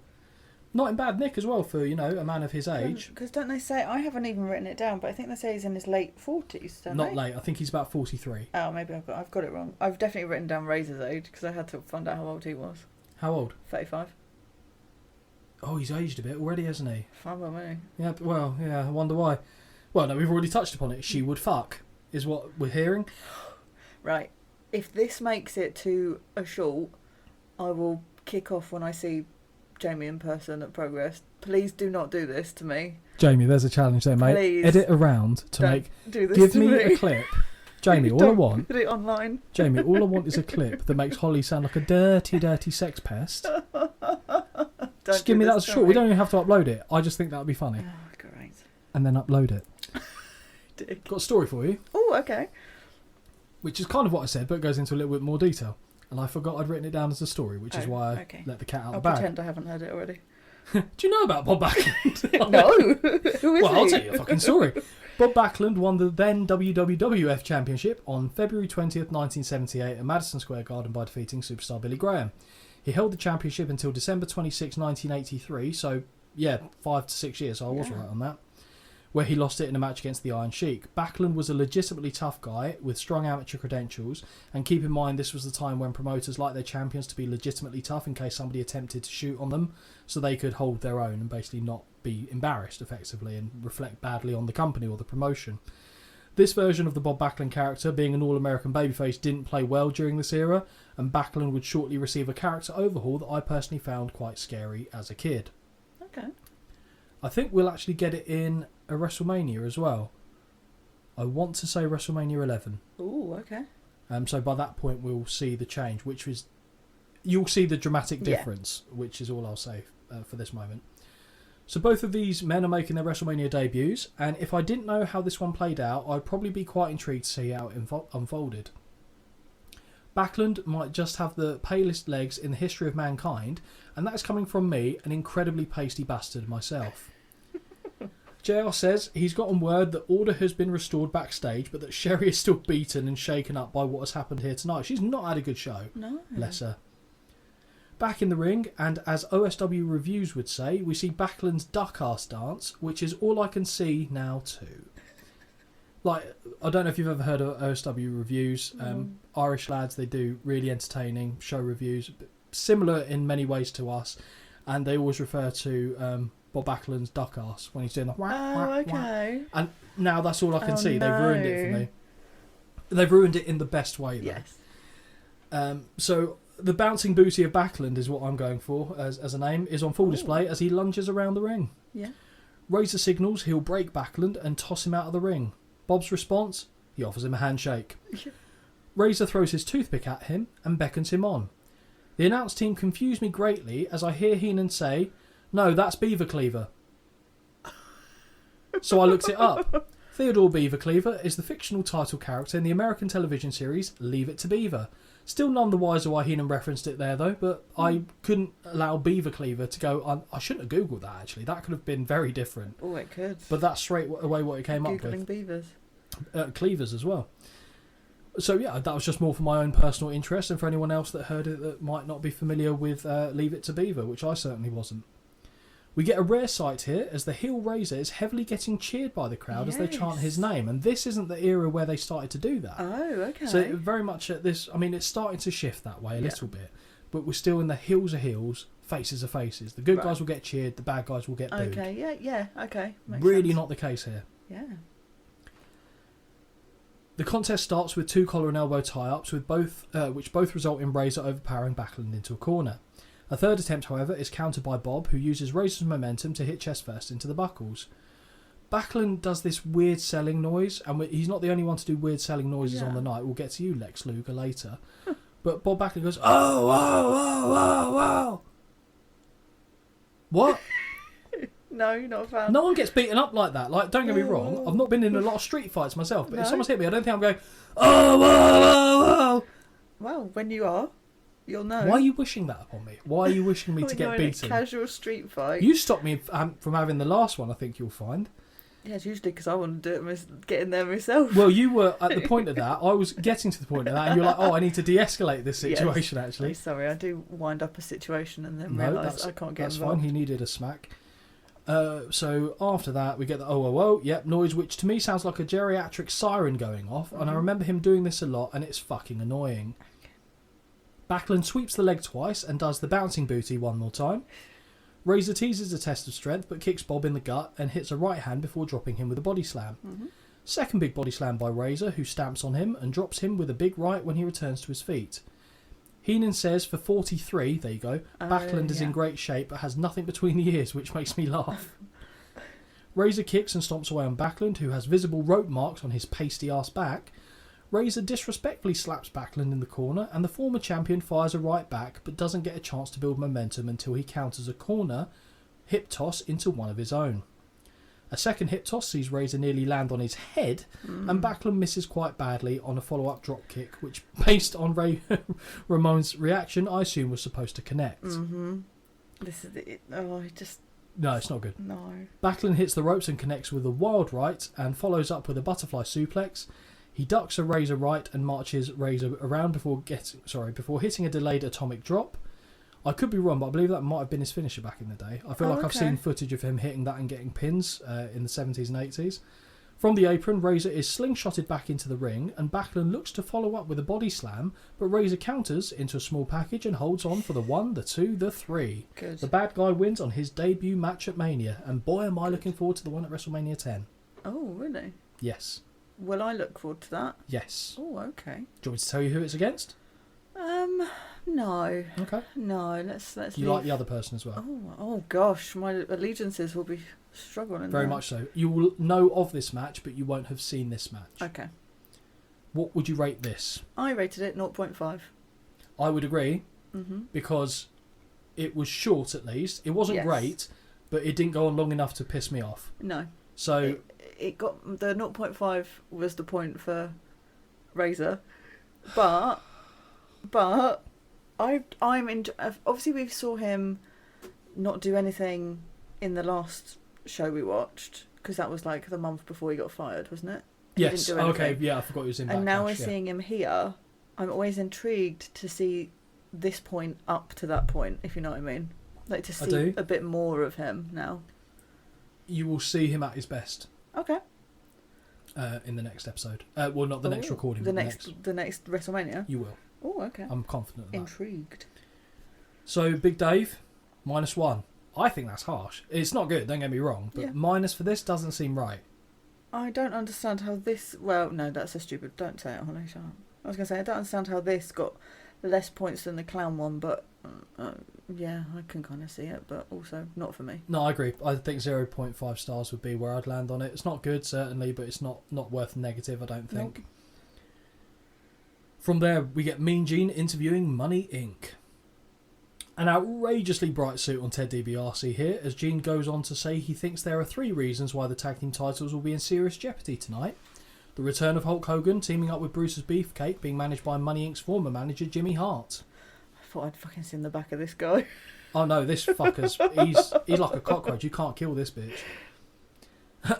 Gene, but I've put Jen here, takes us back to an episode of Raw where we see Jimmy Hart ask IRS not to hit Brutus with the beefcake. Oh, don't hit him with the beefcake. Gosh, that sounds like a fun time. Just imagining Jimmy Hart asking IRS not to hit him in the face with his cock. That's all that is going through my head. That's what you would imply a beefcake as. Yes, a bit of beefcake, isn't it? Okay. What would you call? Well, okay, I don't know, what's a because beefcake? to me a beefcake is a really attractive guy that's really muscly. I That's thought a you were talking beefcake. about Brutus here, and I was like, I'm not going down this path No, with you but again. that's like, he's a Beefcake. bit of a beefcake. I wouldn't say it now, but like Well, because and you're not in your back the day. 60s. Exactly. Yeah, Like who's I saying- definitely probably heard my grandma or someone call someone that. Yeah, I didn't back have in those the day. conversations with my grandma, thankfully. So I'll restart that sentence so it doesn't sound like absolute Randy Savage twaddle. Okay. And I've lost it. No, so Hart's begging... Wait. Hart is asking IRS not to hit Brutus with the briefcase, because it's Bucker. Yep. That's what's fucking me up, in the face. Hart is dismissively tossed to the floor, and with Deebs restraining, IRS, the case is cannoned off Beefcake's face. Deebs says that at WrestleMania 9, Las Vegas, Nevada, where the stakes are always high, it's time to put up or shut up. He says they claim they will bankrupt Money Inc. I'm talking about him in third person. I'm drifting in and out Yes. of the promo. I know you turned out, so this is all It's new all information good. to you. He says they claim they will bankrupt Money Incorporated, but how can you bankrupt a company when they have an unlimited credit line? Although he does trip over his words a little bit there. It's a bit of a mess. Yeah. Fortunately, so did I. Fuck it. We're not perfect. I would have wished they would have said what you said, though. That would have been epic. Hits him with the beefcake. Yeah. It's not also the worst flub of promos later on tonight. No. Looking at you, Mr. Perfect. Deeb says this is Money Inc. City, and how do they expect to come into this dog's yard and win? Well, the dog-faced gremlin won earlier, and Taker wasn't yet at the point of referring to the ring as his yard, but I take Deeb's point all the same. IRS refers to the Mega Maniacs as the Mega Morons, I which like was that. pretty good. I didn't. IRS's promos are shit. I God bless the liked guy, that. but no. He says that they will remove the mask of Brutus and smash his face in again so that he looks like a jigsaw puzzle with a few pieces missing. Makes Really good me promo sad. by RS. Probably the best one I've ever heard him do. They reference Hogan getting into a little accident as he left the gym last night, and that if we think Beefcake's face is bad, wait till we see Hogan's. More on that later. Oh, okay. Yes, because you told me not to do any research about that, didn't you? I don't think I did, actually. You did I in the did. office, yeah. Yeah, definitely remember saying that. 100%. I remembered, thankfully, so... But I assume after that promo you didn't think there's no way we're going into a Hogan match now. No, I'll be honest, I did not. So in we go to the Hogan match. Money Incorporated versus the Mega Maniacs with Jimmy Hart for the WWF Tag Team titles. And this is the Yes. second WrestleMania row where Money Inc. have been the defending Yes, champions. it is. The champions make their way to the ring. I'm going to tell you now, a lot of notes in this one as well. Oh, okay. Why were you laughing? What's happened? Because they come out first, and I know it annoys you. Obviously, Again? Hogan has to come out second. I did say that might be my only Obviously. exception. Or third in some cases. The champions make their way to the ring first, and as usual, I'm frustrated. Even if it is because Hulk Hogan is coming out second. Mm-hmm. As we hear the notes of Real American blare out, we see red and yellow smoke plume out from behind Yep. the curtain before the Mega Maniacs make their way to the ring. Brutus looks like the world's shittest superhero in that mask, and his name would be Edam Kid, or the Cheese Cutter, based on the colour motif that he's gone for. Honestly, I'm so glad to have him back. Oh, with his grenades I've going off. missed him. What a package! Holly, here we see the big old shiner on the Hulkster. Yes. And if you didn't already know, let me detail the two prevailing stories around this. Okay. Hulk Hogan's black eye at WrestleMania 9 has been a topic of speculation, and there are two main theories about how it happened. First story, jet ski accident. According to Hulk Hogan himself, the black eye was the result of a jet ski accident.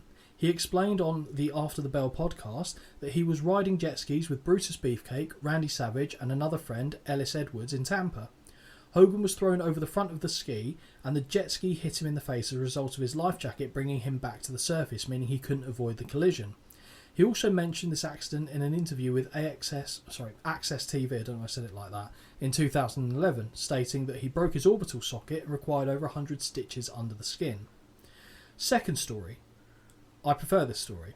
Fight with Randy Savage. Another theory suggests that the black eye was the result of a fight with the Macho Man Randy Savage. This theory is supported by Jim Cornette, who claims that Savage punched Hogan in the eye after finding out that Miss Elizabeth, Savage's wife, had run off to Hogan's house and was staying with Linda, Hulk Hogan's ex-wife, without Savage's knowledge. These are the two main theories, but the true cause remains a mystery. It's worth noting that the commentators during WrestleMania 9 tend to tell us, or try to sell us, that the $1 Million Man had paid some scary men to do some scary things. They are the two prevailing theories. Interesting. I thought you'd find that interesting. That is interesting. Also, just FYI, this is what my eye looked like when I got my black eye. You know, when all the blood is in your eye? Yeah. Because I was like, oh, that's a bit brutal. And then That's it shows not a story you've shared, by the way. No, I know. But Is this the time? I don't think so. I think this is the time. I don't think so. I mean, mine's not as brutal as that, but he didn't break my orbital socket. It's Before we cracked, see that you've given too now we need to share the story. But before we do that, yes. The reason why the jet ski I can kind of understand, were it not for the fact that if a jet ski hits you in the head, I think it's fucking you up more than that. Yeah. Depends at the pace it's going. Because if it's a pace to throw him off over the front, I don't know. And Randy Savage and Hulk Hogan do have a tetchy relationship. Jim Cornette's really got no reason to lie on it. And neither of them ever came out and said which actual one it was. Well, Hogan said himself it was the jet ski accident. He even said Randy Savage was there in the jet skis. There's a little comment that Savage mentions on commentary, which makes me go, interesting. But and I might be overanalyzing it. I obviously won't, well, I won't say what happens later, but then later he's very supportive of... Of course he is. He has to be. He's the face. He's the face on the commentary team. Jim Ross is the straight man. Heenan's the heel. Savage has got to cheer the good guys. He's got no choice. Oh, I don't know. I'll tell you the comment. Second story is juicy. There's a comment that we've got that's made on commentary that I've written down. So we'll see. Okay. Oh, we won't see because we won't know the answer. But before we go into the rest of it, you've given enough little hints there. Oh. And this is a story that behind the curtain, are we? I thought this was going to come up at some point, and this makes as good a reason as any to bring it up. So Holly, as she said, once got... This is... before, I'm not going to tell your story, obviously, because it's your story. No, I don't know enough of the details about it, to be fair. Only what you've told me. Yeah. So this was, I already knew you at this point, but we weren't friends like we are now. So this was the interim period before we met up again. So, yeah, Holly, if you wouldn't mind talking us. So if you're happy to do that, I don't want to... I'll try and keep it brief so no one falls asleep. No, honestly, it's an interesting story. It's an aggravating story. Was out one night in a sleepy little town, shall we say. Wasn't where I live, that's for damn sure. For my sister's birthday. My sister being somewhat younger than me, as I've mentioned previously. I went with her friend, her boyfriend, my then boyfriend at the time, and his brother. We were out, we were having a lovely time in a club, I guess you would call it. The only club in this tiny little village. My sister, when she drinks, is hilarious. She's very funny. How so? Funny how? She's very funny. She loves everybody. She's a very happy drunk. She's very polite. Very not like me, let's be clear. But can I ask a question on that? Sorry. So the stories, I've never met your sister. Yeah. I've messaged her back and forth to check on your well-being once.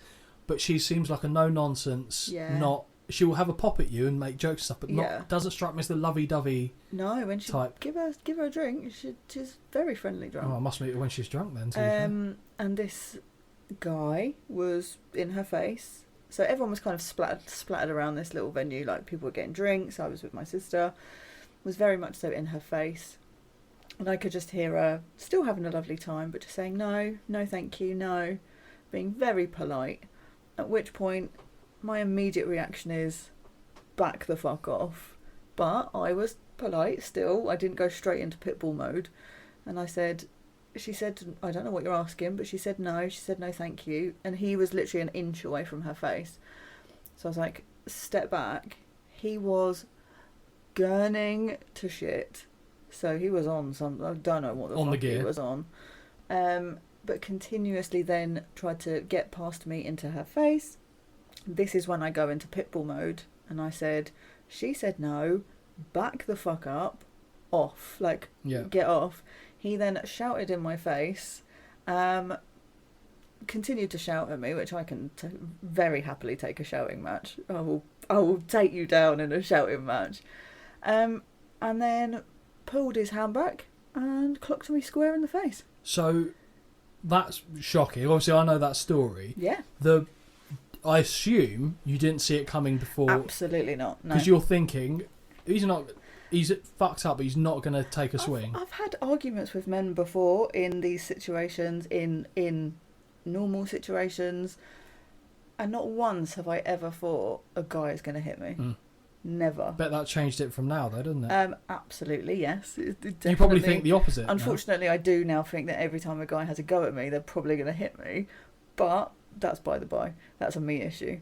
Literally really. Squared me, clocked me in the face. Obviously, my sister's partner then got involved. But I literally just hit the deck. It's Tyler, yeah? Yeah.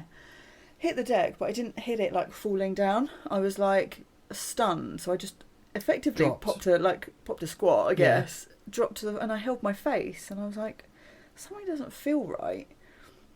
Obviously, it hit me, but I was like, it doesn't feel right. I stood up and I had my hand over my face, and I looked at my sister and I said, can you just look at something for me? And I moved my hand, and she screamed and was like, oh my God, your face.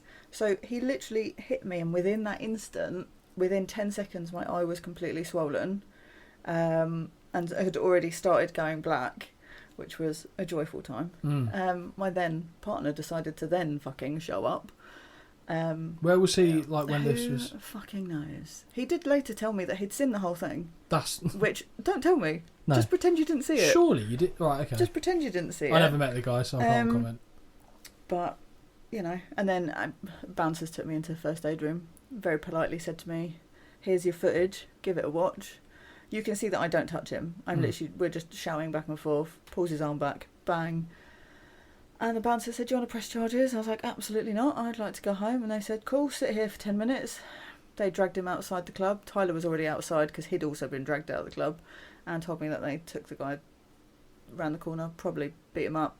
And I went home. I had a black eye for about 3 months, I think. My whole eye went black. I couldn't drive. And I had to go to A&E because he cracked my orbital socket. It was a lovely time. So that is a little window into the life of co-host Holly there. Yes. It's a story that I feel like was worth sharing, and this seemed the opportunity. I didn't actually have a note here to mention that. It's only because you referenced it. I've got the black eye sympathy whenever I see one. But your eye is still kind of like, it's not right even now, is it? Like the vision in that eye is questionable. Did you already have like contact lenses at that time? Yes, I did already have lenses at that time, but it's definitely made it worse. And when I get a tan, which is quite rare, underneath my eye, red. I get like it looks like freckles, but they congregate in one area here, and that's where the blood stain drained. Because where the blood drained out my eye, it just went further and further, like effectively under the skin of my cheek. So, and to be fair, looking at Holly, you wouldn't know that she'd ever been hit in the face like that. Yeah. But I just find that mad. Like, don't get me wrong, I've had a heated exchange with a woman myself, out, not under the same circumstances as you. This bitch nearly hit me with a fucking van. And I didn't know they were a woman until I went up to the van, and I was like, I'd committed at that point. But never contemplated hitting her. I just couldn't believe. I've never contemplated hitting a bloke either. Do you know what I mean? It's like, not true. Well, one or two, but not for no. Like. No, and I've reason, never. If you know what I mean. Yeah, and like, I'm trying to think of what circumstances would I ever, because it's worthwhile talking about. Because I think no, like in general, I'm not going to say anything controversial. Just because there's the thing of guys under those circumstances hit girls. I agree with that up to a point. I think there are two exceptions there. One is because I don't know what I would do. So if I saw a woman hit my wife, or even hit you, to be fair, I don't know that I would think quickly enough to not hit back, or there'd be something. I feel like I'd probably throw them to the floor pretty Yeah. hard. Probably more of a shove away rather But than to an the point actual, where it's, like... I'm making sure you're going down and going down hard kind of thing. And the other one is when I've seen clips of this before where, and you don't know the backstory going into it, is when I saw a woman hitting a guy time and time again, and it went on genuinely for about 2 minutes of him just blocking himself for 2 minutes, and she took her shoe off, and as soon as she took her shoe off, went to hit him, he popped her once and dropped her, and I thought, I don't know the circumstance in the background of that, but I thought, yeah, okay. So, obviously don't go around, I'm not saying look for fights, but there are the odd exceptions where something like this isn't one of them. That's not what I'm getting at, but the only instance I've been in where someone was getting in M's face, M being my wife, if anyone's unfamiliar, was in Sweden, which is a laid-back country for the most part from what I've experienced. I think I've told you this story maybe once. So we were out drinking. So M's sister has married a Swedish guy. She lives out there. She's had kids, etc. We went out to visit them. I think M's dad was actually with us as well, and they had this restaurant that turns into like a bar, karaoke bar in the evening. Nice place. And M, I think, had a headache or wanted to go home, and we knew the way back to the house from where we were. So I didn't want to go back by herself. I said I'd go with her. As I was saying my goodbyes to her sister, gave her a hug, and just out the corner of my eye, I saw this guy standing in front of M. And M's a bit like you. She goes 0 to 60 very quickly. Yeah. But normally it's if it involves me getting my ass kicked. Okay. Not with her. So she tried to walk past the guy. He moved, blocked her path. She went to go around the other way. He moved, but it wasn't unintentional. Like we have the moment where you go, which way? Yeah. None of that. It was intentional. You could tell he was battered from the distance. And when I say he was big, I don't mean he was like a jacked guy. He was just a mountain of a bloke. He was a big lad. So 6'6" maybe, but he didn't look like a gym goer, as it were. He was just a big fucking dude. And I know what M's like, so I thought, oh my God, she's going to kick off here, and then it's going to be a problem. And I'm literally on the other side of the place, right? So I said, got to go to Sarah, walked to the other side at pace, because I didn't want to run. And I just moved him to the side, put my arm in front of him, and just basically shepherded him out the way. And he was so drunk, I sent him basically flying over 2 tables, and you just heard smash, smash, smash, smash. Glasses were going all over the floor because this giant had just teeter-tottered over the table. And I thought, that was the only time I thought I could be in trouble here, because I've unintentionally caused the damage. But I remember just saying to him, I said, walk out. So I shepherded, hand in the back, moved her out the door, and I followed, and I was listening to hear if anyone was coming up behind me, basically. The whole time I was pushing there, because there were people near the table, and I was expecting someone to react, and they just looked at him. So I don't know if he's like a known drunk or something in the area, because we just walked at a normal pace. No one came out after me. No one said a word. I think we went back the next day or the day after that. Nothing was said. But again, never turned into anything anywhere near like what you had. But as we're sharing, I thought... Yeah, why not, But I still get annoyed. Even though I wasn't there, had nothing to do with it, it still angers me massively now. So I can only imagine what you felt like. And don't get me wrong, you don't paint your ex in the best of light in that. No. I find it difficult to come down hard. The fact he said he saw it... Yeah, that's the problem But I don't know if it's a case of... Do you see the whole thing, or do you just see me getting punched? Because if the punch is already gone, and you haven't seen anything before that, that's tough if you're far away. So I don't know the full circumstances of what he saw. I won't go into detail, it's fine. Okay, fine. Story for another time. It's just, he's not worth the oxygen. Sorry, I wasn't trying to pry into that, to be fair. That's just because all I was saying was I don't know what it was like from his perspective. No. Okay, all that to say, we're back to WrestleMania 9. But we know one thing for sure, Holly. WrestleMania 8 was not Hulk Hogan's last match. No. They were teasing that as his retirement match. WrestleMania 9, he is back in the building, mainly because his acting career was not good. No. And he couldn't walk away because this was the only arena in which he was getting the notoriety and fame that he adored and he needed at that point. As soon as Hogan and Beefers, which I'm now calling him for some of this, enter the ring, Money Inc. swarm them, and in a similar fashion to what we saw at the previous WrestleMania, Hogan and Brutus send them packing as the music continues to play and Hogan rips his shirt off in true Hulkster fashion. The music goes on for quite some time. Doesn't it? Once more... I didn't complain about it, to be clear. I'm surprised you don't... Do you ever wake up and go, I'm a real man? Do you have that as a wake-up alarm? I wish I did, actually. Maybe that would get me out of bed quicker at 5:15 in the morning. Go to the gym, play that. Oh my god, I should add that to my gym playlist. 100%. Just imagine spin class. I'm going to do it. When it comes crashing down and it hurts inside. Once more, we see Hogan's fine velvet hair flat as a pancake arse against the back of his head. The eye of Hulkster looks gross in fairness, and if one punch from Savage did that much damage, I'm genuinely impressed with the pugilistic skills of Macho Man. IRS starts things off with Brutus once order has been restored, and after a knee to the gut, runs him face first into the buckles. Deebs, remember that, by the way, okay? Runs him face first into the buckles. Okay. Deebs tags in and unloads with rights and chops before dropping Beefcake with a back elbow off a whip. Double team in the corner as Hogan has the officials' attention, and we see quick tags from Money Inc. in the early going. IRS restrains Beefcake as Deebs takes off from the second rope with a double axe handle and connects directly with the mask of Beefers. This was unwise as it clearly hurt the $1 Million Man's hands, connecting with the face covering.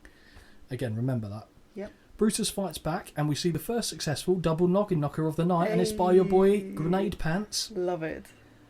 Deebs rises to regain control by bouncing him face first off the buckles, but this has no effect either.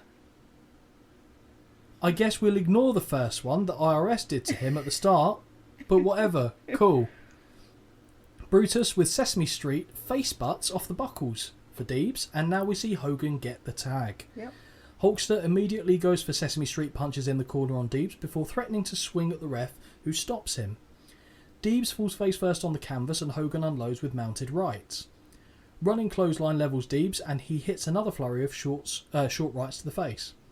Brutus, now the legal man, and the Megamaniacs hit stereo big boots on Ted with arms around each other, which just looks so stupid every time I see that.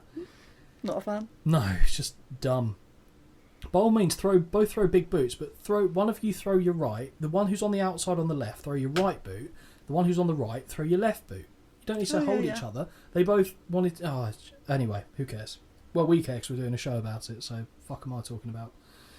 Hogan from the second rope hits a... No. Running clothesline levels Deebs in the face. There it is. Body slam by the barber, who now tags Hogan back in. Mm-hmm. Hogan from the second rope hits a double axe handle. That's a popular move on the night, isn't it? Yes. And follows with a number of right hands as he says, "You're not so bad, DBRC." Deebs pushes. Honestly, I just realised how sinister that look must look because I made proper eye contact with Ollie there. Yeah. I've lost it. I've completely lost. No, Do you not have your note where you've written down that noise? That rough. No, that was completely ad-libbed. Deebs pushes Hogan off and drops down, but turns directly into another right from the Hulkster. Deebs stumbles into the wrong corner and takes a right from Brutus before Hulk clotheslines him over the top to the floor. Mm-hmm. Hogan beckons IRS in, who runs right over a drop down and into a right hand from the barber, which actually I quite liked, I must say. Hulk licks his fingertips before poking IRS in the eyes, which was odd to say the least, and then throws him over the top to the floor. Mm-hmm. Do you like a finger lick eye poke? No. No? Is it better than a regular eye poke? Stop. It's less hygienic, I guess. Yeah, well, yeah. I mean, No, just fucking eye rakes, eye pokes. Just stop. We've seen a chest rake as well. Oh, You've got right. all the rakes. It's like a fucking garden centre in here. Money Inc. wave it off and start to head back up the aisle until Finkus Maximus announces that he has just been advised that if Money Inc. do get counted out, not only will they lose the match, they will also forfeit the title. Good, and I think this is a stipulation they should do all the fucking time. Wow, okay, I didn't think you were going to be that strongly affected by it. I just feel like, fine, if you fuck off because you think that you're going to lose but keep your titles, No, I agree. So Shawn Michaels lost his title match earlier this evening to Tatanka, who's now the Intercontinental Champion. Heenan is incredulous, asking how they can just make it up as they go along. That's wrestling for you, Bobby, but he does have a point here. Because they didn't do it in the first match. True. Money Inc. do return to the ring and the match continues. Hulk and Deebs circle as Heenan theorises on how Hogan got hurt and says it might not have been that he got roughed up. He could have dropped a plate on his face or a shower door hit him in the chops. Savage says those are 3 things that didn't happen. Ooh. Sounds like he's coming from a place of knowing, which would make sense as he features in both stories told about the incident. Juicy. DiBiase hits a throat thrust to Hogan before choking him over the middle rope. IRS joins in for the fun. What? IRS joins in on the fun as he Yeah. chokes Hogan with the tag rope, which I actually quite liked. And then Deebs takes over. All the while, fucking Hebner is distracted with one thing or another, and the chokes continue. Just bores me. But fucking Hebner, do you know what? I didn't realise how pony. Like, to me, he is the ref that I think about. When I think of referees, my brain goes, oh, Hebner. Okay. The fucking joke. Mhm. Like, I'm sure he's a lovely bloke, and I'm Yeah. sure everything that's happening here is because it's supposed to. Oh, of But course. he's like a caricature of a human being. I know. Like, everything that he can do that could be stupid, he'll find a way of doing. It's like Three Stooges. Oh, a lot of gesticulating here. Like, I don't know what end outcome I want. I want someone to just go, yeah, he is a cunt. That's what I want. But no, you're just like, yeah, all right, Scott, mate. I don't know why you're that fucking enthralled with this one particular man. Still alive today, is old Earl. Okay. He is. I didn't realise how southern he actually was as well. When I saw, I think he was getting interviewed in a Dark Side of the Ring episode, had a Stetson hat on the whole time. Where are we from here? Oh yeah, we can see there is a breeze out there now, and I'm not talking about Tyler, as Beefcake's Edam shreds are flapping in the wind. Very good. Thank you. $1 Million Dream is locked in on Hogan. The fans are rallying behind the Hulkster, but he slowly collapses to the canvas. Hogan chants, do little to stir Hogan, and Holly, can you please do the honours? He's asleep. He's asleep. Oh, shock. He's actually awake. A finger wag by the Hulkster, who makes his way back to his feet. I'll be honest though, that's all I wait for in Hogan No. matches. IRS jumps in, but the ref cuts him off, and this allows Beefcake to apply a sleeper hold on Deebs. Yeah. Hebner continues his... Okay, need to reread that one. Hebner continues his bumbling tits routine, trips over the fallen That's DiBiase. so funny. I laughed so hard. Oh, Because, honestly, that's the highlight of the freaking match for me. He just takes a tumble backwards. yeah, his bumbling tit routine, he trips over the fallen DiBiase and looks confused as to how both men are down, with the barber having snuck out of the ring before he turned around. Yeah. Hebner reaches the count of 9 on both men before Hulk sits up like the Undertaker, Oh, that's exactly what I've said. which, as I write this, Savage actually also calls out on commentary. IRS gets the tag, and so too does Hulk. Right hands by Brutus, who drops him with a running high knee. Deebs runs into a big right and gets an atomic drop that sends him arse over tea kettle to the floor. A few running right hands by Brutus, but on the fourth attempt, Deebs hits him in the spine with the briefcase as he hits the ropes. 2 elbow drops by IRS, who now tags DiBiase. Deebs drops a couple of knees to the chest and is really taking his time before attempting to remove the mask of Brutus. On the third attempt, the mask is removed, and I notice Deebs is bleeding from the cheek. Oh, okay. Really, like, noticeable gash, like he might have caught a stray finger or something, but he's got blood all down I there. didn't notice that. On the... Yep, no. Money Inc. work over the face of Brutus and make frequent tags, but become complacent as the barber ducks a double clothesline and hits Move Me. Oh. What? Ducks a double clothesline and hits with a flying clothesline of his own. Hits Move Me. Obviously something auto-corrected there. Oh, And hits Move Me. Well, this sounds like it's one at a disco. This hit moves me. Come on. I'm so sorry for that dancing I just did. That was fucking atrocious. Thankfully, I'm the only one that can see it, so we're fine. Doing that to a dance teacher's pretty bold as well. It was like Night wheelchair fever. disco. It was ridiculous looking. And again, we've lost. Who gives a fuck where we are on this? no. No, we're good. Barber ducks it. There it is. Beefcake slaps the sleeper on IRS, and as Deebs breaks it up with an axe handle, Hebner ensures he has enough time to run into a sandwich as the men fall forward onto him. I'd love that Randy literally calls it as a club sandwich as well. Does Like, he? yeah. Didn't catch that. Yeah. Nice. IRS and Beefers make the tag, although to me it doesn't look like Brutus did, and Hogan begins unloading right hands on Deebs anyway. My point says this match is too long. Okay. Big Boot connects to DiBiase, and what appears to be a kick to the dick for IRS. It's such a low It's a dick kick, but like to the point he's Yeah. like, oh shit. Yeah. Oh dear, cheap circumcision right there. Mm-hmm. Well, yeah, they call it on on commentary. It was a kick to the lower abdomen. Uh-huh. No, it wasn't. A really low abdomen. Yeah, low abdomen, just above the knees. Yeah, JR, fair enough. And Heenan goes, lower abdomen? Like, no. Hogan levels IRS with the mask of Brutus, and both men make the pin. The ref does not come to, so Hart turns his jacket inside out, and we see it is striped. Mm-hmm. He counts the 3 and awards the Megamaniacs the belts. What is this chaos? Honestly, this just needed to be done at this point because it's dumb. Well, yes. And that's just Jimmy Hart. Another official runs to the ring to revive Hebner, and he then raises the hands of Money Inc., declaring they have won by disqualification. Hogan and Beefcake grab dangerous Danny Davis. Don't know if you spotted that was him. Oh my god, yes. But a hit with the tag team titles from behind. They both no-sell this and chase off Money Inc. before grabbing Davis once more. Jimmy pleads with them not to hit Danny and instead tosses him over the ropes to the floor himself. Hogan's music hits and the faces celebrate their loss in style. It's just very strange. Okay, right.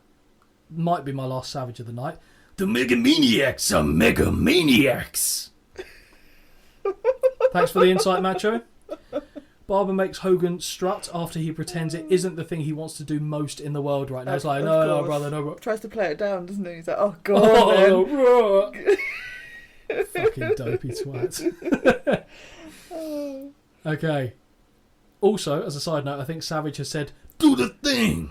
at least 30 times in the broadcast so far. What Yeah. the thing is, I don't know. Just but do he the wants us to thing. Do the thing. Yeah. Hogan goes into the briefcase of money and finds a brick, tax forms, and a couple of wedges of cash. He celebrates this by humping the air Oh, yeah. and showing the fans the dough before he and Brutus hand it out to the fans at ringside. Did you see how little Brutus wanted to hand that money out? It's like, Yeah. you can have a note, Yes. move 17 people Yes. along, a note for you, whereas Hogan's like, you have this, you Yeah. have this, and Yeah. Brutus is like, this is my fucking bonus right here. Oh, dear. Holly, before we score the match, Okay. what do you think of Hogan being this low down on the card at a WrestleMania? Um, Alien? Bit odd? odd, but then I knew that meant something else. Did you?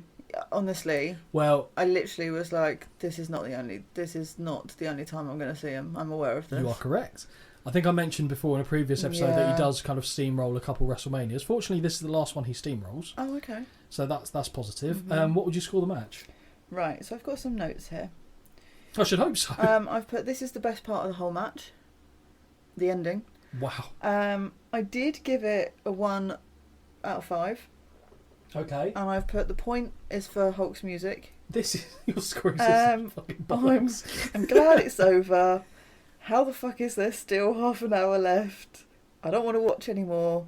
Randy has to up his game here, because watching this without Freddo's or Prosecco was one of the worst choices I've ever made in my 35, soon to be 36 years of life. So yeah, Big Dave gave it 2 stars. I honestly can get in the bin. Don't agree with him. I'm not going to agree with him.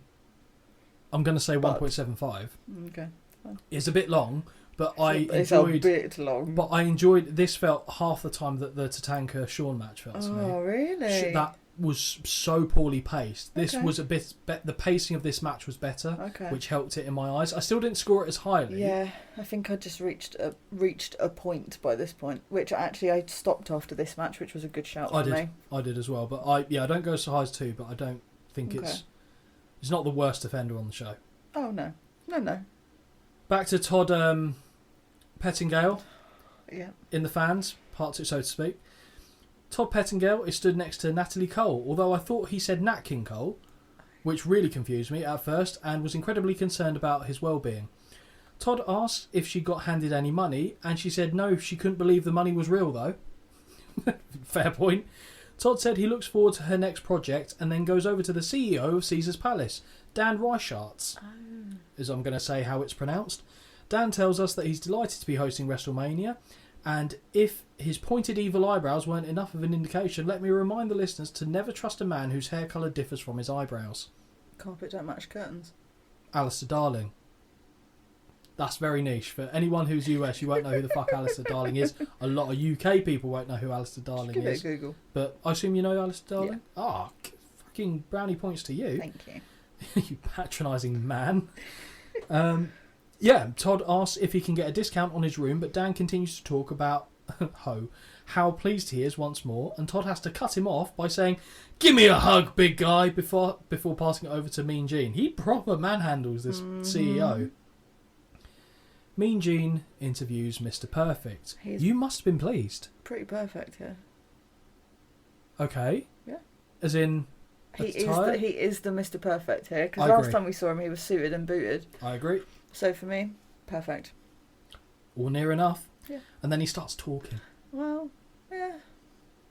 We've got comments on what he says. I've got comments on what he says.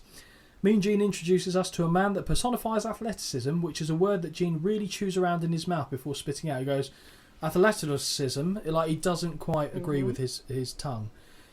Perhaps the best singlet in the history of pro wrestling right here. Agree, actually. Well, I mean, yeah, it's a fight to the top, but actually I think he'd get it. Perfect talks about how Luger considers himself to be a knockout artist due to the steel plate in his arm. Holly, do you know how Lex Luger came to have a steel plate in his arm? Because that's true. No.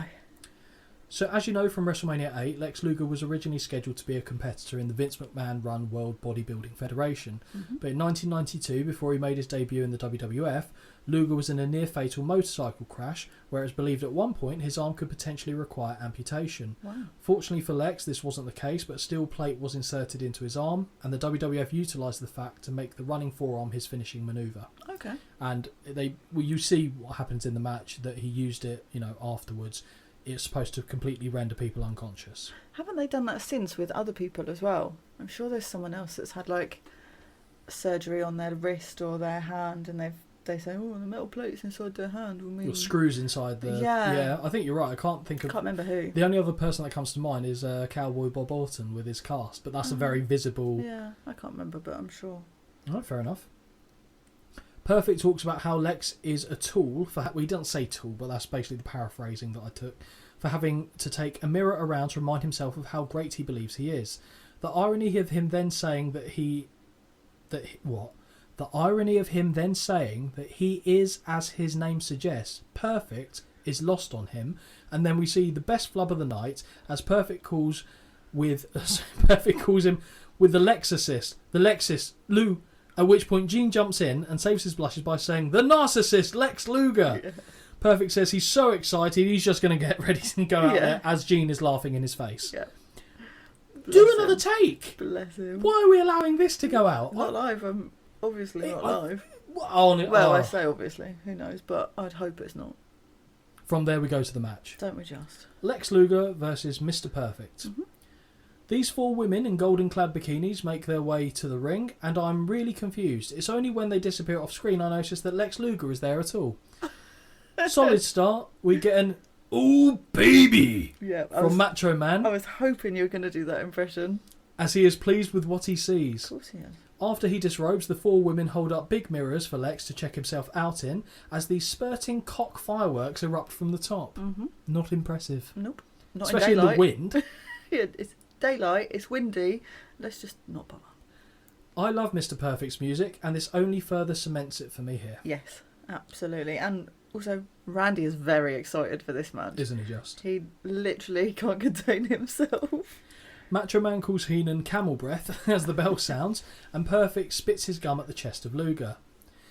It's getting a bit breezy now, as we see the coiffed hair of Luger flutter in the breeze.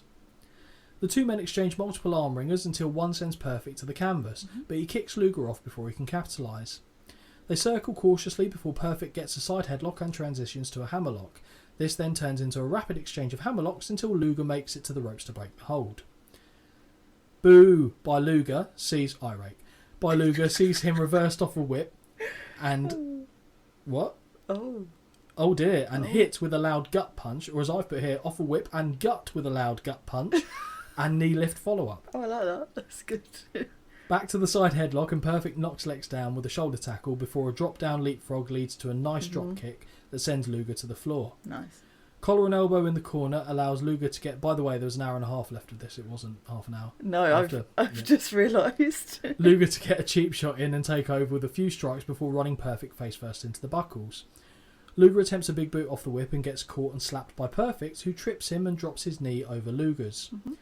With an opening, Perfect starts working over the knee and gets a spinning toe hold on to apply additional torque. Luger gets back to his feet where Perfect continues to kick at the knee before a shotgun sounding knife-edge chop echoes. That is loud. I think also at this point, Perfect's hair starts to react with the humidity of the Nevada desert. Christ almighty, doesn't it? It's like Monica. Because it starts to just evolve as the match goes on, which was brilliant. Devolve, depends on how you want to look at it, but all I know is you look like it got Courtney bigger Cox and after bigger. he left the fucking match. Corner whip reversal sends Perfect hard into the buckles. A second sees him flip out upon impact because Mr. Perfect. Perfect gets tossed to the floor as the announce team once again descends into bickering. Yes. Back first into the apron goes Perfect. They return to the ring and Lex clubs away at the spine of his opponent before connecting with a backbreaker and drops a forearm for 2. Perfect fires back out of the corner with a series of rights and whips Luger into the buckles. He inexplicably decides to spin before running into what looks to me like a knee to the bollocks. Mm-hmm. Luger looks to go for a pin with his feet on the ropes, but the ref spots the blatant cheating and doesn't count. Good. Off the ropes and Lex... Hebner would have counted. Off the ropes and Lex connects with a spinning power slam, but there is a delay in the cover which only gets a 2. Yep. Leaping sunset flip by Perfect gets a near fall, and after he ducks a wild clothesline, he looks to apply a sleeper, but Luger runs him back first into the corner. Mm-hmm. Perfect again fires back with right hands, and Luger's selling noises become more and more prominent. Ow! Oh my god, Ow! that's so loud. Ow! Ow!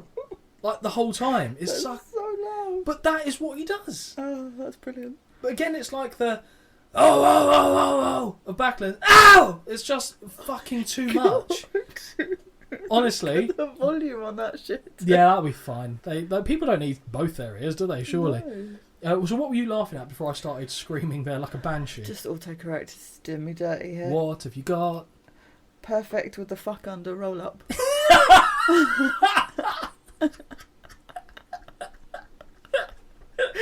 I know it's so childish, but it's Is that brilliant. sunset flip? Yeah. The fuck under Fuck roll up. under. That's it. Fuck under. That's the move. Yeah, it's a fuck not- under. it's a fuck not under sunset roll-up. flip anymore. So from now It's a on, fuck under. we've got Sesame Street punches and we've got a fuck under roll up. I know. Oh, that's amazing. Needless to say, I'll never be asked to do commentary on any match ever. Oh, and he's gone for a fuck under roll up. Sorry, Holly, what we got here? This is a PG show. Yeah, he's Not got anymore. the sat on his shoulders fullback drop. Yeah. Deary me. Oh, Lordy. Perfect looks to counter with a small package off a whip, which gets a 2. What's that called now? And he follows up with a back body drop. Oh dear. Corner whip reversal by Perfect sends Luger sternum first into the buckles before catapulting him right back into the corner. Big forearm by Perfect gets a 2, and now Luger is begging off in the corner, but it does no good as Perfect begins unloading with Sesame Street punches. Yay. Lex runs him across the ring looking for an inverted atomic drop, but We're both Perfect... doing really well today. Unbelievable, Jeff. Perfect simply clotheslines him in response. Second forearm gets a 2 for Perfect. Swing neckbreaker by Perfect also gets a near fall. From the top rope, Perfect just about connects with a missile drop kick, but as he makes the cover, Lex gets his foot over the bottom rope.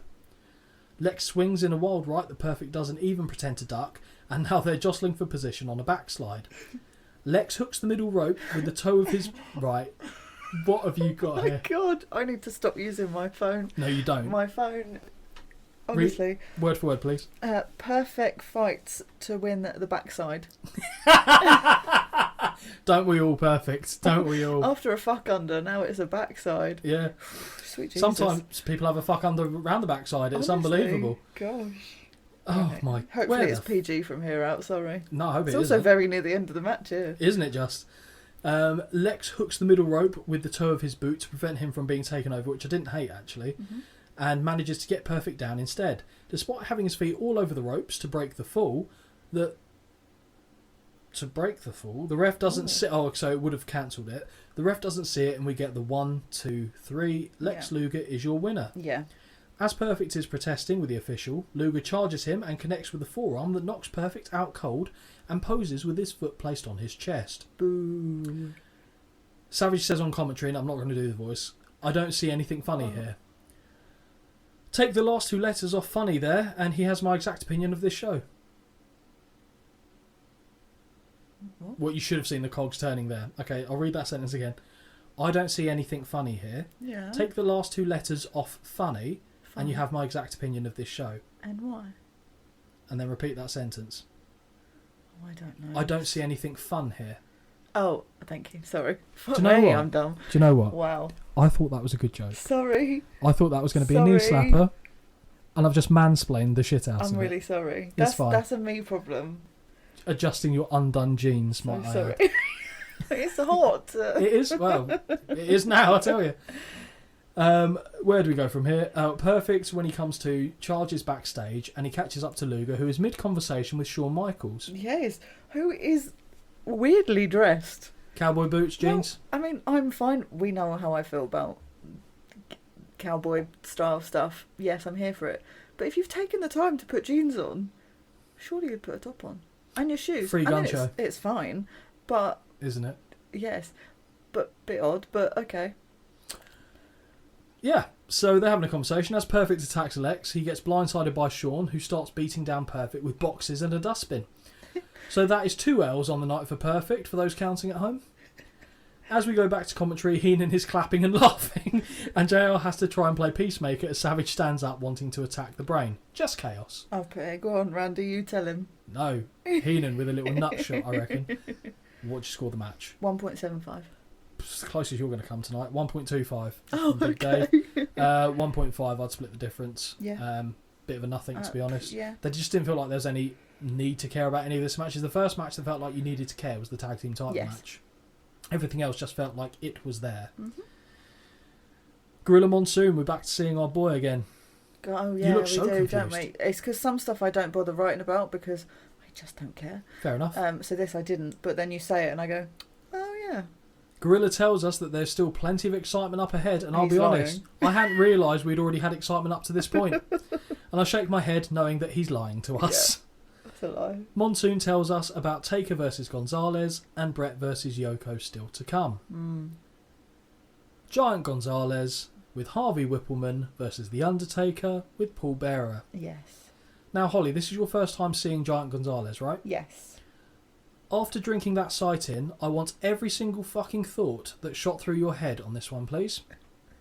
I did have to pause to look at the outfit quite a few times, I'll be honest. Which, I mean, to be fair, it's a good get-up. Strongly disagree. To me, it makes him... I know he's mahoosive, but it made him look bigger. Okay. And that was it, really, I'll be honest. Okay. I didn't know him. I did Google him a little bit just so I could personally find out a little bit about him before I watched it. But it wasn't stuff that I wrote down. It was just I don't know who this guy is. Let me just give him a little Google. Holly, how tall do you think Giant Gonzalez was? Oh God. 6'7". 6'7"? Yeah. 7'6". Closer. Giant Gonzalez stood at 7 feet and 7 inches tall, Okay. and is categorically the tallest professional wrestler of all time. Gonzalez was a former basketball player, which probably won't surprise you, and at the time of WrestleMania 9, this cunt was 27 years of age. That's a bit harsh. Fucking state of it. He died at 44 though, didn't he? Yeah, I'm pretty sure he died in this match. Oh, that's sad. It was... right, okay, we're jumping ahead of the gun here, but got another one for you. Okay. I'm glad you mentioned the outfit. So we have to talk about the airbrush bodysuit on this man. Yeah. Tom Fleming, who was one of the artists working for the WWF at the time, was the man behind the creation, but I feel as though that is doing him a disservice. Tom has kept the original drawings of what he designed, and safe to say that isn't exactly what we see here on screen. The original idea was for him to have much more hair over parts of the body to make him appear more Bigfoot-like, which, although not great, would have been a marked improvement over the hot plate of steaming shit we were served here. Okay. So the idea was, like I said, he would have basically you saw on the suit there was patches of, but it was airbrushed on. Yes. None of it was actual hair, Yeah. and they wanted the idea was for him to look more Bigfoot like or Yeti. would have made sense, like storyline wise. I Agreed. guess. Yeah, it would have made sense. Like I said, wouldn't have the been good. gear I didn't think looked bad, but when That's unbelievable for me, I know, but when you see it and then you just see this big massive pair of like black trainers as well, it's a bit like okay. Now I'm gonna preface this or caveat this next statement with the beginning bit. Okay. Now, we'll say something good about this match. The Undertaker's entrance at the start is great. Yes, it is. Being accompanied by a vulture as he's wheeled out is a spectacular image. Great stuff. And then it zooms out and we see he's being led out by Egyptian-clad gentlemen, which isn't particularly in keeping with the character and more the Roman theme, which is a shame. It's also for me. This is the match I referred to earlier when I said, obviously it's outside. You can't control the lighting outside, but it's a shame that entrances like this, it's not dark because it would have a better image. Agreed. I think him rolling forward with the vulture next to him, that brief clip, good. Yes, very That's good. the moment I'm trying to take away as being positive. And that's where it ends, I'll be honest. Should we move on to the main event? Yeah. As the match begins and Gonzalez stands there like a useless fucking tree that he is, Taker walks over to him to get in his face. Gonzalez swats him with a forearm that drops Undertaker to a knee, but he keeps getting back up in the Giant's face, not intimidated by the monster. A clubbing blow is blocked and Undertaker fires back, and the crowd are now awake as they cheer on the dead man. This is like Hogan levels of loud on this show for Undertaker, which gives the match at least something, which is listening to the crowd. Where we go, a clubbing blow is blocked and Undertaker fires. Oh no, we've literally just read that. Scott, try again. Taker grabs Gonzalez by the throat, but the Ent chokes him back and marches him into the opposite corner. The dead man climbs to the second rope and looks to regain the advantage with a choke of his own until Gonzalez obliterates Taker's dick with a right hand. No DQ, no? No. Macho says Taker isn't human and that he is from down under. So unlucky any Australian listeners, apparently you're all dead to Savage, but I guess you get the last laugh as he is just dead. Taker avoids an axe handle in the corner and after a throat thrust climbs the ropes and hits old school that only staggers the redwood. I thought it was a good... I didn't think he waited too long, which I know annoys you. I wasn't annoyed by it. I was annoyed by many things in this, well, yes, not that particular moment. Yep. Corner beat down by Taker has Gonzalez slouched in the corner. When I say slouch, his arse is still like on the top turnbuckle. I know. It's mad. Yeah, it's odd, isn't it? But he gets a big boot up when Taker closes in and drops him with a clothesline. Yeah. Big hip toss sends Taker across the ring, and now the Giant applies a reverse chin lock. Taker drops to one knee, and we see how little pressure is actually being applied as the dead man regains his vertical base, only to wilt back down to one knee and eventually his backside. I was about to ask Holly, would you mind doing the honours here, but his arm didn't even drop once, so there's no need. Thank God. Taker fires out with elbows, but is swatted out of the ring by Gonzalez to a groan by Savage. Randy's groan made me laugh as it was meant to be that he was aggravated that Taker wasn't currently building momentum, but because it looked shite, it just sounded like he was frustrated with the match. He went, oh. It did. It really got me. Which made me like him even more. Yes. A whip sends Taker into the stairs, and he looks in trouble as Bearer encourages him to return to his feet by putting the urn within his line of vision. Back in the ring, and a big headbutt puts Taker down. Make it 2. Undertaker sits up almost immediately both times, and now the two monsters trade blows until Taker starts to get the upper hand. The goofy twat in Lycra now does a shite zombie pose before dramatically dropping to a knee, and I audibly groan at this point. Yeah. Whippleman jumps to the apron, and Taker grabs him by the throat with 2 hands and raises him into the sky as the Doctor throws a rag into the ring. Gonzalez headbutts Paul Bearer into oblivion before putting the cloth over the face of Taker. Heenan is asking what that smell is, and the commentators inform us that it smells like chloroform. What's interesting... How would they know what chloroform smells like? Well, interesting, I wasn't sure, because why would I know? What if chloroform even had a smell? It could be odourless for all I know. Don't know. So I actually Googled it and thought, this is going to be an interesting Google history, because I was looking up... Oh God, yeah. Beavers. Yeah, beaver cleavers, chloroform. and then went to chloroform, and apparently it does have a very sweet smell. Okay. And that's why, because it's used to often be hidden in like fruity kind of cocktails and stuff like that. Okay. So that's why. Yeah, I see. I won't go down that avenue. No. But that is what they were prattling on about here.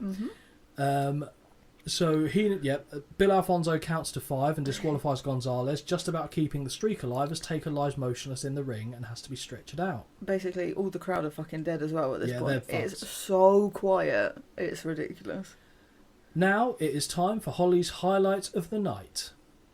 Oh, I know exactly what happens. Gonzalez ragdolls Fonzie and chokeslams him. And I tell you what, Holly, if and when we ever do a t-shirt, this is going to be it. It's going to be a silhouette of Gonzalez chokeslamming Fonzie with the phrase, "He wasn't all that bad." Who gave him a fucking whistle and this? A fucking whistle. Oh. Incredibly loud chants of bullshit, which Heenan tries to swing as they're cheering for Hogan. Yeah. I respect the effort, Bobby, but that is not what is happening here. Many, many years later, I was shouting the same thing from my sofa. Yeah, quite. Your neighbours must think you were fucking mental. I think they do already, to be fair. The gong sounds like a doorbell to signal Undertaker staggering his way back through the curtains to the bemusement of Gonzalez. Taker throws a few hands from the apron before re-entering the ring and hitting 3 clotheslines, the third of which drops the Giant. Also puts him on his arse as well. Yes. Undertaker is announced as the winner by disqualification from Fincus Maximus. Holly, what do you score this match? I just gave it 0. I can't do minus figures, so it's a 0, and I've just put 0.0 out of 5. Dog shit. Is how I've described it. Sorry, everyone, but that's my adjectives for this match. You're not The last wrong. one was wank. This is dog shit. Yes, I went with wank on the other one, Yeah. so to speak. Big Dave, 1.25 stars. No, What? 0 stars. -1 for Razor Ramon and Backlund, and this is a 1.25. Is he alright? Not for this one. Is he? You're not going to normally, hit any of them. Normally, I give him a bit of like kudos, but is he alright? I don't He know. had to be drunk watching this because I tell you, honestly, State of it. Absolute state of if it. people are listening to this though, If and, people are... what do you mean if? if people are listening, and they like if I've said 0.5, no, 0 out of 5, not I gave 0.5. Naught. Yeah, and they don't agree, I would happily read why someone thinks Yeah. a different opinion. Definitely would. But this is fucking ridiculous. Yeah, so everyone's got entitled to their opinion, but this one's wrong. I just don't see how this No, one it's could not be a anything 1.25. other than. But again, it's Not not good. the holy grail. You can Oh, I have your know, own I opinion know. on it. From here, we're nearing the end, Holly, don't worry. I know. I at this point I commented on how much time is left. Mean Gene talks about the upcoming main event. We just about hear a snippet of the only WrestleMania theme that matters, as Gene thanks Jimmy Ross, which simply doesn't sound right to the ears. Gene tells us that everybody is talking about the 505-pound sumo wrestler Yokozuna, who's managed by track star Mr. Fuji. So Mr. Fuji was issuing an open challenge. One of the first Yeah. to take the challenge and fail is friend of the show Hacksaw Jim Duggan, Oh. and we see footage of him getting bonsai dropped pretty hard. Yeah.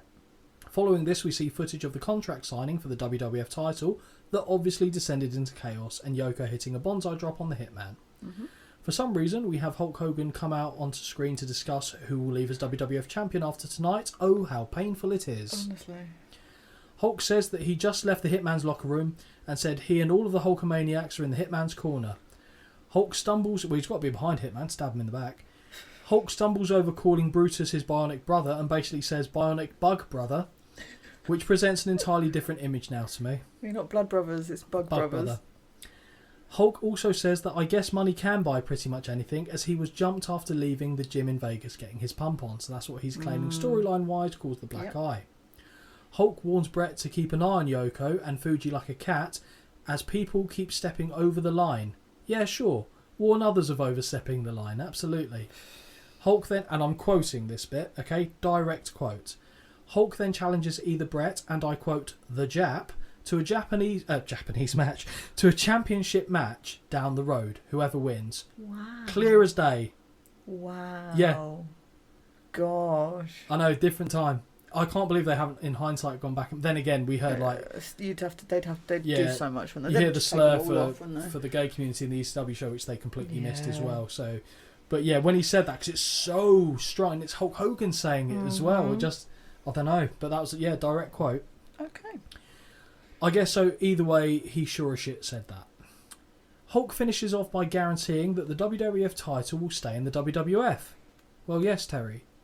Yes, it will. Where else is it going? Exactly. He says that the WWF title will stay in the US, which is an interesting choice of phrasing, give Yokozuna his bill from Japan and Bret Hart is Canadian. And then, as he's not just done, Gene starts talking, he goes, and then yeah, I know. posing for the camera. It's just That's it. honestly ludicrous. That's all I've written it down phonetically. Todd Pettingale in the Crowd, Part 3. God, it's exhausting. Now, before I go into this, I was listening to an old Shoot interview recently with Jim Cornette, and I'm sure he said that during his time in the WWF, Todd was on $250,000 a year. That is an outstanding amount of money for this clown. Unless I misheard Jim, of course, and he was talking about another Todd, but I really don't think he was. Flipping heck. I know, it's alright for some, isn't it? Yeah. Todd then openly mocks a child with big ears in front of his parents. He then throws another child out of the way Yes. to get to two frat boys from Southern California. Yes. Holly's interested. I knew you were going to say this. I Oh, knew she's it. pointing like she's properly I knew pointing it. at me here. You're not wrong, but I knew you were going to say this. I'll tell you word for word what I've got here. Both of these gentlemen have the right qualifications to be an ex of Holly. The two knuckle-dragging meathead dipshits begin pretend my fighting, God. and they inform Todd they got their togas from a local hotel, which they robbed. Oh, yeah, I wish you were wrong. I know. I wish you were wrong. Oh. Todd then sends it back to the announcers at ringside Yes. in one of the most infuriating manners I could imagine. Macho Man Randy Savage, Jim Ross, and Bobby the Brain. Oh, you don't like that? No. Arse clown. What the bit that comes next, which I loved, is that Randy says nothing, right? He's not talking, but his hands are still going the whole time. And I absolutely, it's like he's typing on an imaginary typewriter. But only one that gets further away from him, and then he does an Dings. okay sign. Yeah. Thumbs I up. honestly loved it. It's like he's not even talking. He's basically conducting an orchestra yes. that no one else can see other than But his honestly, mind. that moment alone, that's all I needed. He doesn't even say nothing, and I loved it. I thought he was doing the help for the deaf. Like I thought he was translating Sign to what language. was happening. Yeah, yeah, that's the word. That's the phrase I was looking for. ASL, isn't it? Yeah. American Sign Language. Yeah, ASL. sure. Yeah, he was hitting all the alphabet. I'm pretty Yeah. sure. Oh. It is time for That the was the main highlight. event. It certainly wasn't this. It is time for the main event of the evening. We've got Yes. Yokozuna with Mr. Fuji versus Bret the Hitman Hart for the WWF title. First time we've seen Bret as the WWF champion Yes, in the podcast. it is. And at least he comes out second. Doesn't he? Yes. Now, I've mentioned this before, but Yokozuna terrified me as a kid. All I would think is, he's so big, how can anyone stop him? Yeah, fair.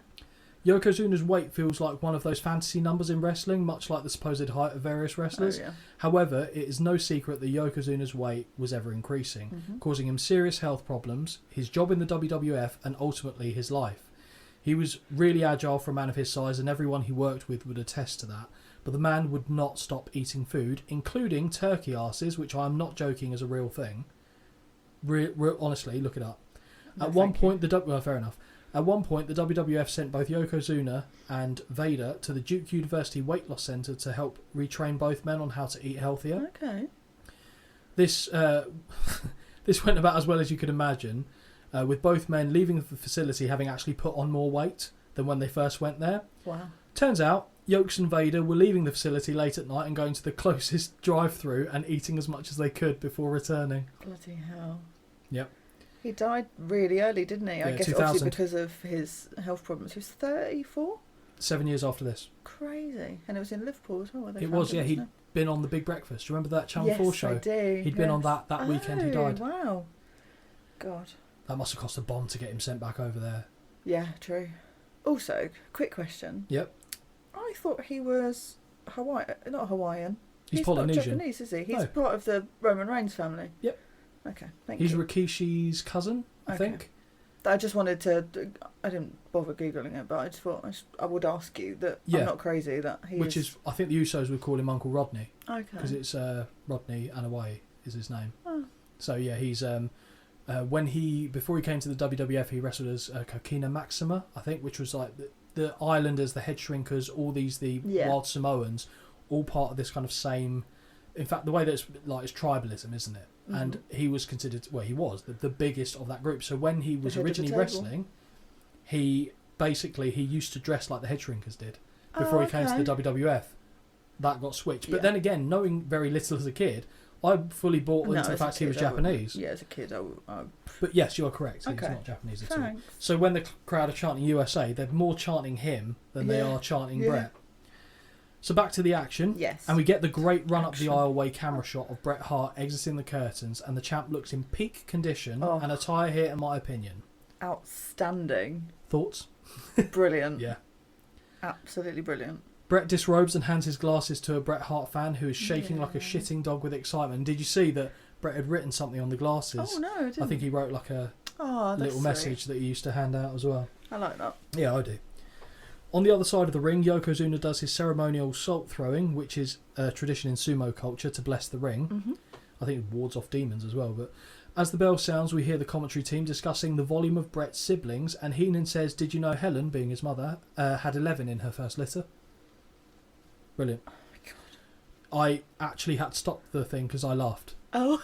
Because Bret Hart genuinely has like his 10 brothers and Yeah. sisters. It's just like, oh, brilliant, Bobby. Brilliant.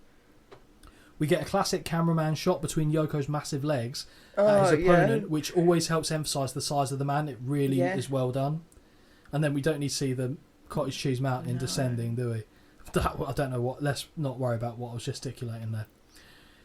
As Yoko finishes his routine, Bret charges with a shotgun dropkick into the corner and unloads with a series of right hands before the Sesame Street punches commence. Yoko shoves Hart off and across the ring. The champion marches back with a couple of rights, but one big strike from Yoko halts the Hitman. Bret looks for a go-behind, which is a bold strategy for this girthy boy. Yep. Yoko spins and Bret falls down before being shoulder charged clear out of the ring, which was brilliant. Yeah. Bret looks to re-enter but gets kicked off the apron and into the guardrail. Second kick attempt is grabbed by Hart, who entangles Yoko's leg between the middle and bottom rope and uses it to trip the big man up. Clever. Yeah. From the apron, Bret slingshots himself over the ropes and lands on the challenger to unload with right hands. I love that. Yeah. Sorry, I love that. The Hitman takes flight from the second rope with a forearm drop before the referee untangles Yoko from the ropes. Big clothesline by Hart, but it only rocks Yoko, as does the second. On the third charge, the challenger levels the Hitman with one of his own before following up with a forearm drop. Big body slam by Yoko and a gargantuan running leg drop connects as the crowd scream in horror before chanting USA for the Canadian. Yokozuna chokes Bret over the top rope before beginning to choke him with his bare hands. Tell a lie, it is the dreaded trap hold, aka the I am fucked hold. Yoko whips Bret into the corner, but the Hitman gets the boot up on the follow-up charge. From the second rope, Hitman leaps into an attempted sleeper hold, but the momentum causes the big man to timber onto his face, and it looks like he calls to Bret in the ring. I assume to apologise, because I think he thought it was a spot that we see later in the show. Oh, I see. If I'm a betting man, this is where Yoko says he wants to end the match earlier than planned. Yes. Bret gets a near fall, but as he returns to his feet, walks right into a thrust kick, and JR is right, that is very impressive for a man of his size. Snapmare by Yoko into the trap hold, which I believe JR called the Oriental Nerve Hold. Someone on commentary, and I don't know, oh, it's Heenan, says he's not even breathing heavy, and I've literally put, Heenan, he's over 500 pounds. Tell me when he's not breathing heavy. Boom. Take that bullet. USA chants again as Heenan calls out how stupid that is in this situation. Thank you, Bobby. Yep. Bret fights his way back up but is whipped into the buckles. Massive running back charge by Yoko is avoided at the very last second, and Bret capitalises with a second rope bulldog. That's the spot I think Yoko thought was coming earlier. Yep. Bret makes the cover but is powered off at 2. A second mid-rope forearm drop gets 2 for the Hitman, who follows up with a second rope diving clothesline that wobbles the Colossus, with a running clothesline that followed, levelling him. More Sesame Street punches from the champion, who rips the top turnbuckle padding off as Yokozuna drags him away from the corner. Yeah. Yoko goes face first into the exposed steel as Bret counters the attempt. With the big man flat on his face, Bret impressively applies the best sharpshooter you're likely to see on the Zunes. All looks to be going well until Mr. Fuji tosses a handful of salt into the eyes of Bret. Boo. Apparently, this is some powerful fucking salt, as Yoko simply makes the cover, and we get the 1, 2, 3, and we have a new WWF champion. Right, okay, I'm not gonna. We know I've got the rest covered. Yes. What did you think when you saw that? Ridiculous. Yep. Because I wasn't hating the match up to that point. no. Okay. The trap hold, nah. Yeah. But Yeah. Just snore me now. Bret was livid with this match. I'm not fucking surprised. No. I was livid watching. As soon as Yoko's music hits, Hulk Hogan is here, protesting the end result and checking on Bret Hart. Here we go, Holly. Mr. Fuji has grabbed a microphone and calls Hogan Big Man, which I liked, as Hogan is overacting like a motherfucker, and Mr. Fuji issues a challenge on behalf of his Yokozuna. Bret rolls to the floor and Hogan follows him as Fuji shouts that they will even put the WWF title on the line if Hogan accepts. I hope he's consulted Yoko with this, as Big Boy is blowing out his arse at this point already. Yeah. Bret, while still nursing his eyes, tells Hogan to go into the ring and accept. Hulk pauses to look at the crowd because he is fucking loving this and duly slides into the ring. Yoko attacks him immediately and holds him in place for Fuji to throw more salt. But Hogan, having seen this trick already, ducks, causing the powder to sting the retinas of Zunes instead. Mm-hmm. Big right hand for Fuji sends him to the floor. Clothesline drops Yoko, and a big leg drop seals the deal. 1, 2, 3, and despite no fucking bell, no formal notification the match was official, Hogan has left WrestleMania 9 with the WWF title. Huh. So as I understand it, Bret was not happy about this. No. Firstly, Hogan walking out with the title at the end of the night, and secondly, that Yoko blew up early in their match, causing it to be cut short. Bret had about another 10 or so minutes, 10, 15 minutes of material lined up, and Yoko basically just said to him, like, we need to go home, because I am fucked. Wow. So Bret was livid on both fronts, which is understandable. As Bret Hart tells it in his book, I believe, it was sold to him that this would eventually lead to Bret Hart getting the title back off Hogan at SummerSlam in a passing of the torch moment. I see. Needless to say, that sequence of events never happened, brother. Oh, really? Oh. Holly, what do you think? So what do you score? Because both matches get a score from Dave. Really? Oh, I've only done I would have the as Bret well, one. but I get it. 1 out of 5. Okay. Oh fuck! What's he? 3. Oh, I'll be honest. I was done by this point. You could have put anything on, I think, and I would have lowballed it. Jeff Hardy. That's different. Yeah. So 3 stars is high. If the match had played out properly and not had that shit ending, Yes. I would have allowed it. Allowed it. But A for me, higher I'll say score, 2.75. yes. I have to. I just can't. Okay. And I still that probably makes it the highest scoring match I've given it, or joint highest at least in this show. Wow. So Dave scored that match 3, Cool. and he scored the follow-up match dud, nothing. Oh, I didn't even. Which I would agree Oh, with, because it didn't even- wasn't a match. No. So we see Hulk Hogan steal the limelight Again. and what did you think? Because you loved Hogan, you love seeing the. I do. What's It's going through your head? I'm getting a bit bored of it by now. I'll be honest. I think a lot of people were. Yeah, and I get it. Like, he was. I don't even know. I'm sure he still is. Obviously, at this point, the moneymaker, and brings the crowds in. Yep. But I'd love to watch someone else actually get their chance in. In the sun. Yeah. And also, we've seen on this WrestleMania journey that we've given you stuff and kind of taken it away at the same time. So we gave you prime era Hulk Hogan, Yeah. and now we're not taking it away. Although, funnily enough, this is his last He's Mania taken for it a away, while. Yeah. He's kind of taken himself away, but we've had stuff like Lord Al Hayes. Oh. So we've had Jesse Ventura, Yes. and with Jesse. So imagine Jesse on commentary for this, him coming out. Outstanding. I wonder what Jesse Ventura would think about. Maybe if he was to main event a match with Hulk Hogan at WrestleMania, what would he think, and how do you think that would go down? What do you mean? Let's ask the man. Hey, Scott and Holly. I'll tell you, you want me to go back to those old wrestling days. I'm getting so damn old I can't even remember my old wrestling days. But I'll tell you, I did enjoy the commentating. What was fun about it is this, and I'll tell you this. What other job in the world can you have where you get on national television, you get to insult your boss as much as you want to, and he encourages you to do it even more? I mean, is that not the perfect job in the world? And I had that job after I retired from the ring and actually went into the broadcasting end with the World Wrestling Federation. But, you wanted me to talk about my favorite ever match that I ever had. It's difficult because when you wrestle like I did during a 12 to 15 year career, there was a point I wrestled 63 consecutive nights in a row.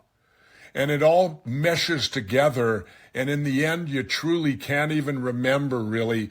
But I would tell you this. The match I probably will always remember the most was when I wrestled Bob Backlund in 1981 for the WWF World Heavyweight Champion in Madison Square Garden. Why? Because it was Madison Square Garden. It was my first time there, and you're the headliner going after the world title in the Garden. And your first match in the Garden is always brutal. I think it's psychological wise because it's the Garden. Anyway, going to your final thing, what would have happened if I would have had a match between me and Hulk Hogan? What would have happened? Well, Hulk was Vince's boy. Hulk was Vince's number one. Hey, I'm a realist. Hulk would have beat me, only 'cause Vince would have let him. In real life, I'd have kicked his ass. So, Holly, Oh, what do you think? he just melts my heart. That's such a nice surprise. Yeah, Holly had no idea that I had that one lined up. The other ones she knows about, to be fair, so... And we will show them in other episodes or play them in other recordings that we do. The one thing I was a little bit saddened that you didn't touch upon was I obviously told him that you had a massive crush on him in this era. And when I saw in his reply, so these are to be completely transparent with it, these are through Cameo, so we just asked them questions and they're coming back with it. I mentioned there that obviously you had a crush on him. He didn't mention it, so in my thank you note I said, Holly loves you even more now, thank you. Oh, yeah, he's definitely got a piece of my heart. Yeah. Oh, that's made my day. So you got a little bit of Jesse Ventura for you. I'll send you that clip later. It's But so yeah, lovely. thank you, Jesse, for spending time. And the answer was brilliant. I knew if I got him So on the good. topic of Hulk Hogan, he'd have something to So say. good. But yeah, the man's still so charismatic. Oh. So fair play to Jesse Ventura. And do you know what? Legend. As much as I love Heenan, I do actually miss a bit of Jesse in the WrestleMania Do you? commentary. Yeah, a little bit. Oh, I have to say. And that kind of wraps up the end. I needed to give Yes. us a treat for the end of WrestleMania that's 9. really made me happy. So like I said, next week we're going to do a shorter show.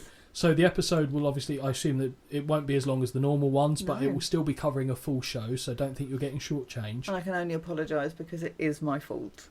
Yeah, but I don't mind, because the amount of time it takes me to do notes. So again, peeling back the curtain, the average number of A4 notes that I do for this is 20. Yeah. So this was like a 20-page show, even though it was this length. Damn me having a birthday, eh? Yeah, I know. You only turn 36 once. Oh. So if anyone wants to send Freddos Oh, or Prosecco, God. get in touch with me. I'll find a way to get that to. Yeah, let's to not Holly. give out my address. No, I'm thinking actually, don't want to give out mine, not really.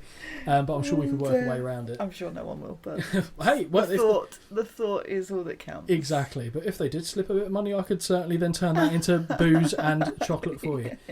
But yeah, so not a great show, but I think it was really fun actually. I enjoyed this back and forth on it. I gave it 2.75 I never asked, did out I? of 10. 2.75 is generous. I'm going to say a 2. Yeah, fine. I'm going to say a 2, and that's only because my eyes had a lot to take in. Yes. Not a good show. Would I recommend? No. No. That is, I would say, out of the really bad WrestleManias, there's still a couple that aren't great, Yes. but we've seen the majority of the really bad ones now. Okay. So, in theory, it's Good. smooth. The time length of the shows Yeah, will I go up from know, here, I know. but still, we've managed to weather Okay. the storm. I think I will give a little sneak peek to the next show, not in this episode, but we'll post it on socials. Yep. Speaking of which, Holly, good segue there, if I do say so myself. Ooh. Would you mind sharing with the listeners the socials of the podcast? Yeah, we have wintwicepod@gmail.com, and then Instagram, TikTok, YouTube are all wintwicepod. Yeah, That's you it, paused yeah. there. I was going to I say. did, sorry, I thought, oh, shall I say anything else? And then I thought, I don't have anything else to say, so that's a bit pointless. Absolutely Sorry. fine. Only thing I was going to add to that is thank you for all the support that we've been shown so far on Yes, YouTube. That's still for going sure. very nicely. Anyone who's got any show requests or show suggestions, Yeah, ping them through. send an email through with your thoughts for the show. We did it with Keith a few shows back for Beach Yeah. Blast 92 on WCW side. As long as there's a legal way to access the show, Yeah. we're not ruling anything out. Won't be able to guarantee when we get to it, but I will certainly make sure that at some point it's covered, unless it's something ridiculous, but obviously I don't think that that's likely to come forward. But yeah, thank you very much everyone for listening. Hope you enjoyed this absolute farce of a fucking show. Yeah. Not the episode of us doing this podcast, No. I don't think, but yeah, hopefully you enjoyed it at least, and we'll tune in for the next one. So until then, take care. Bye.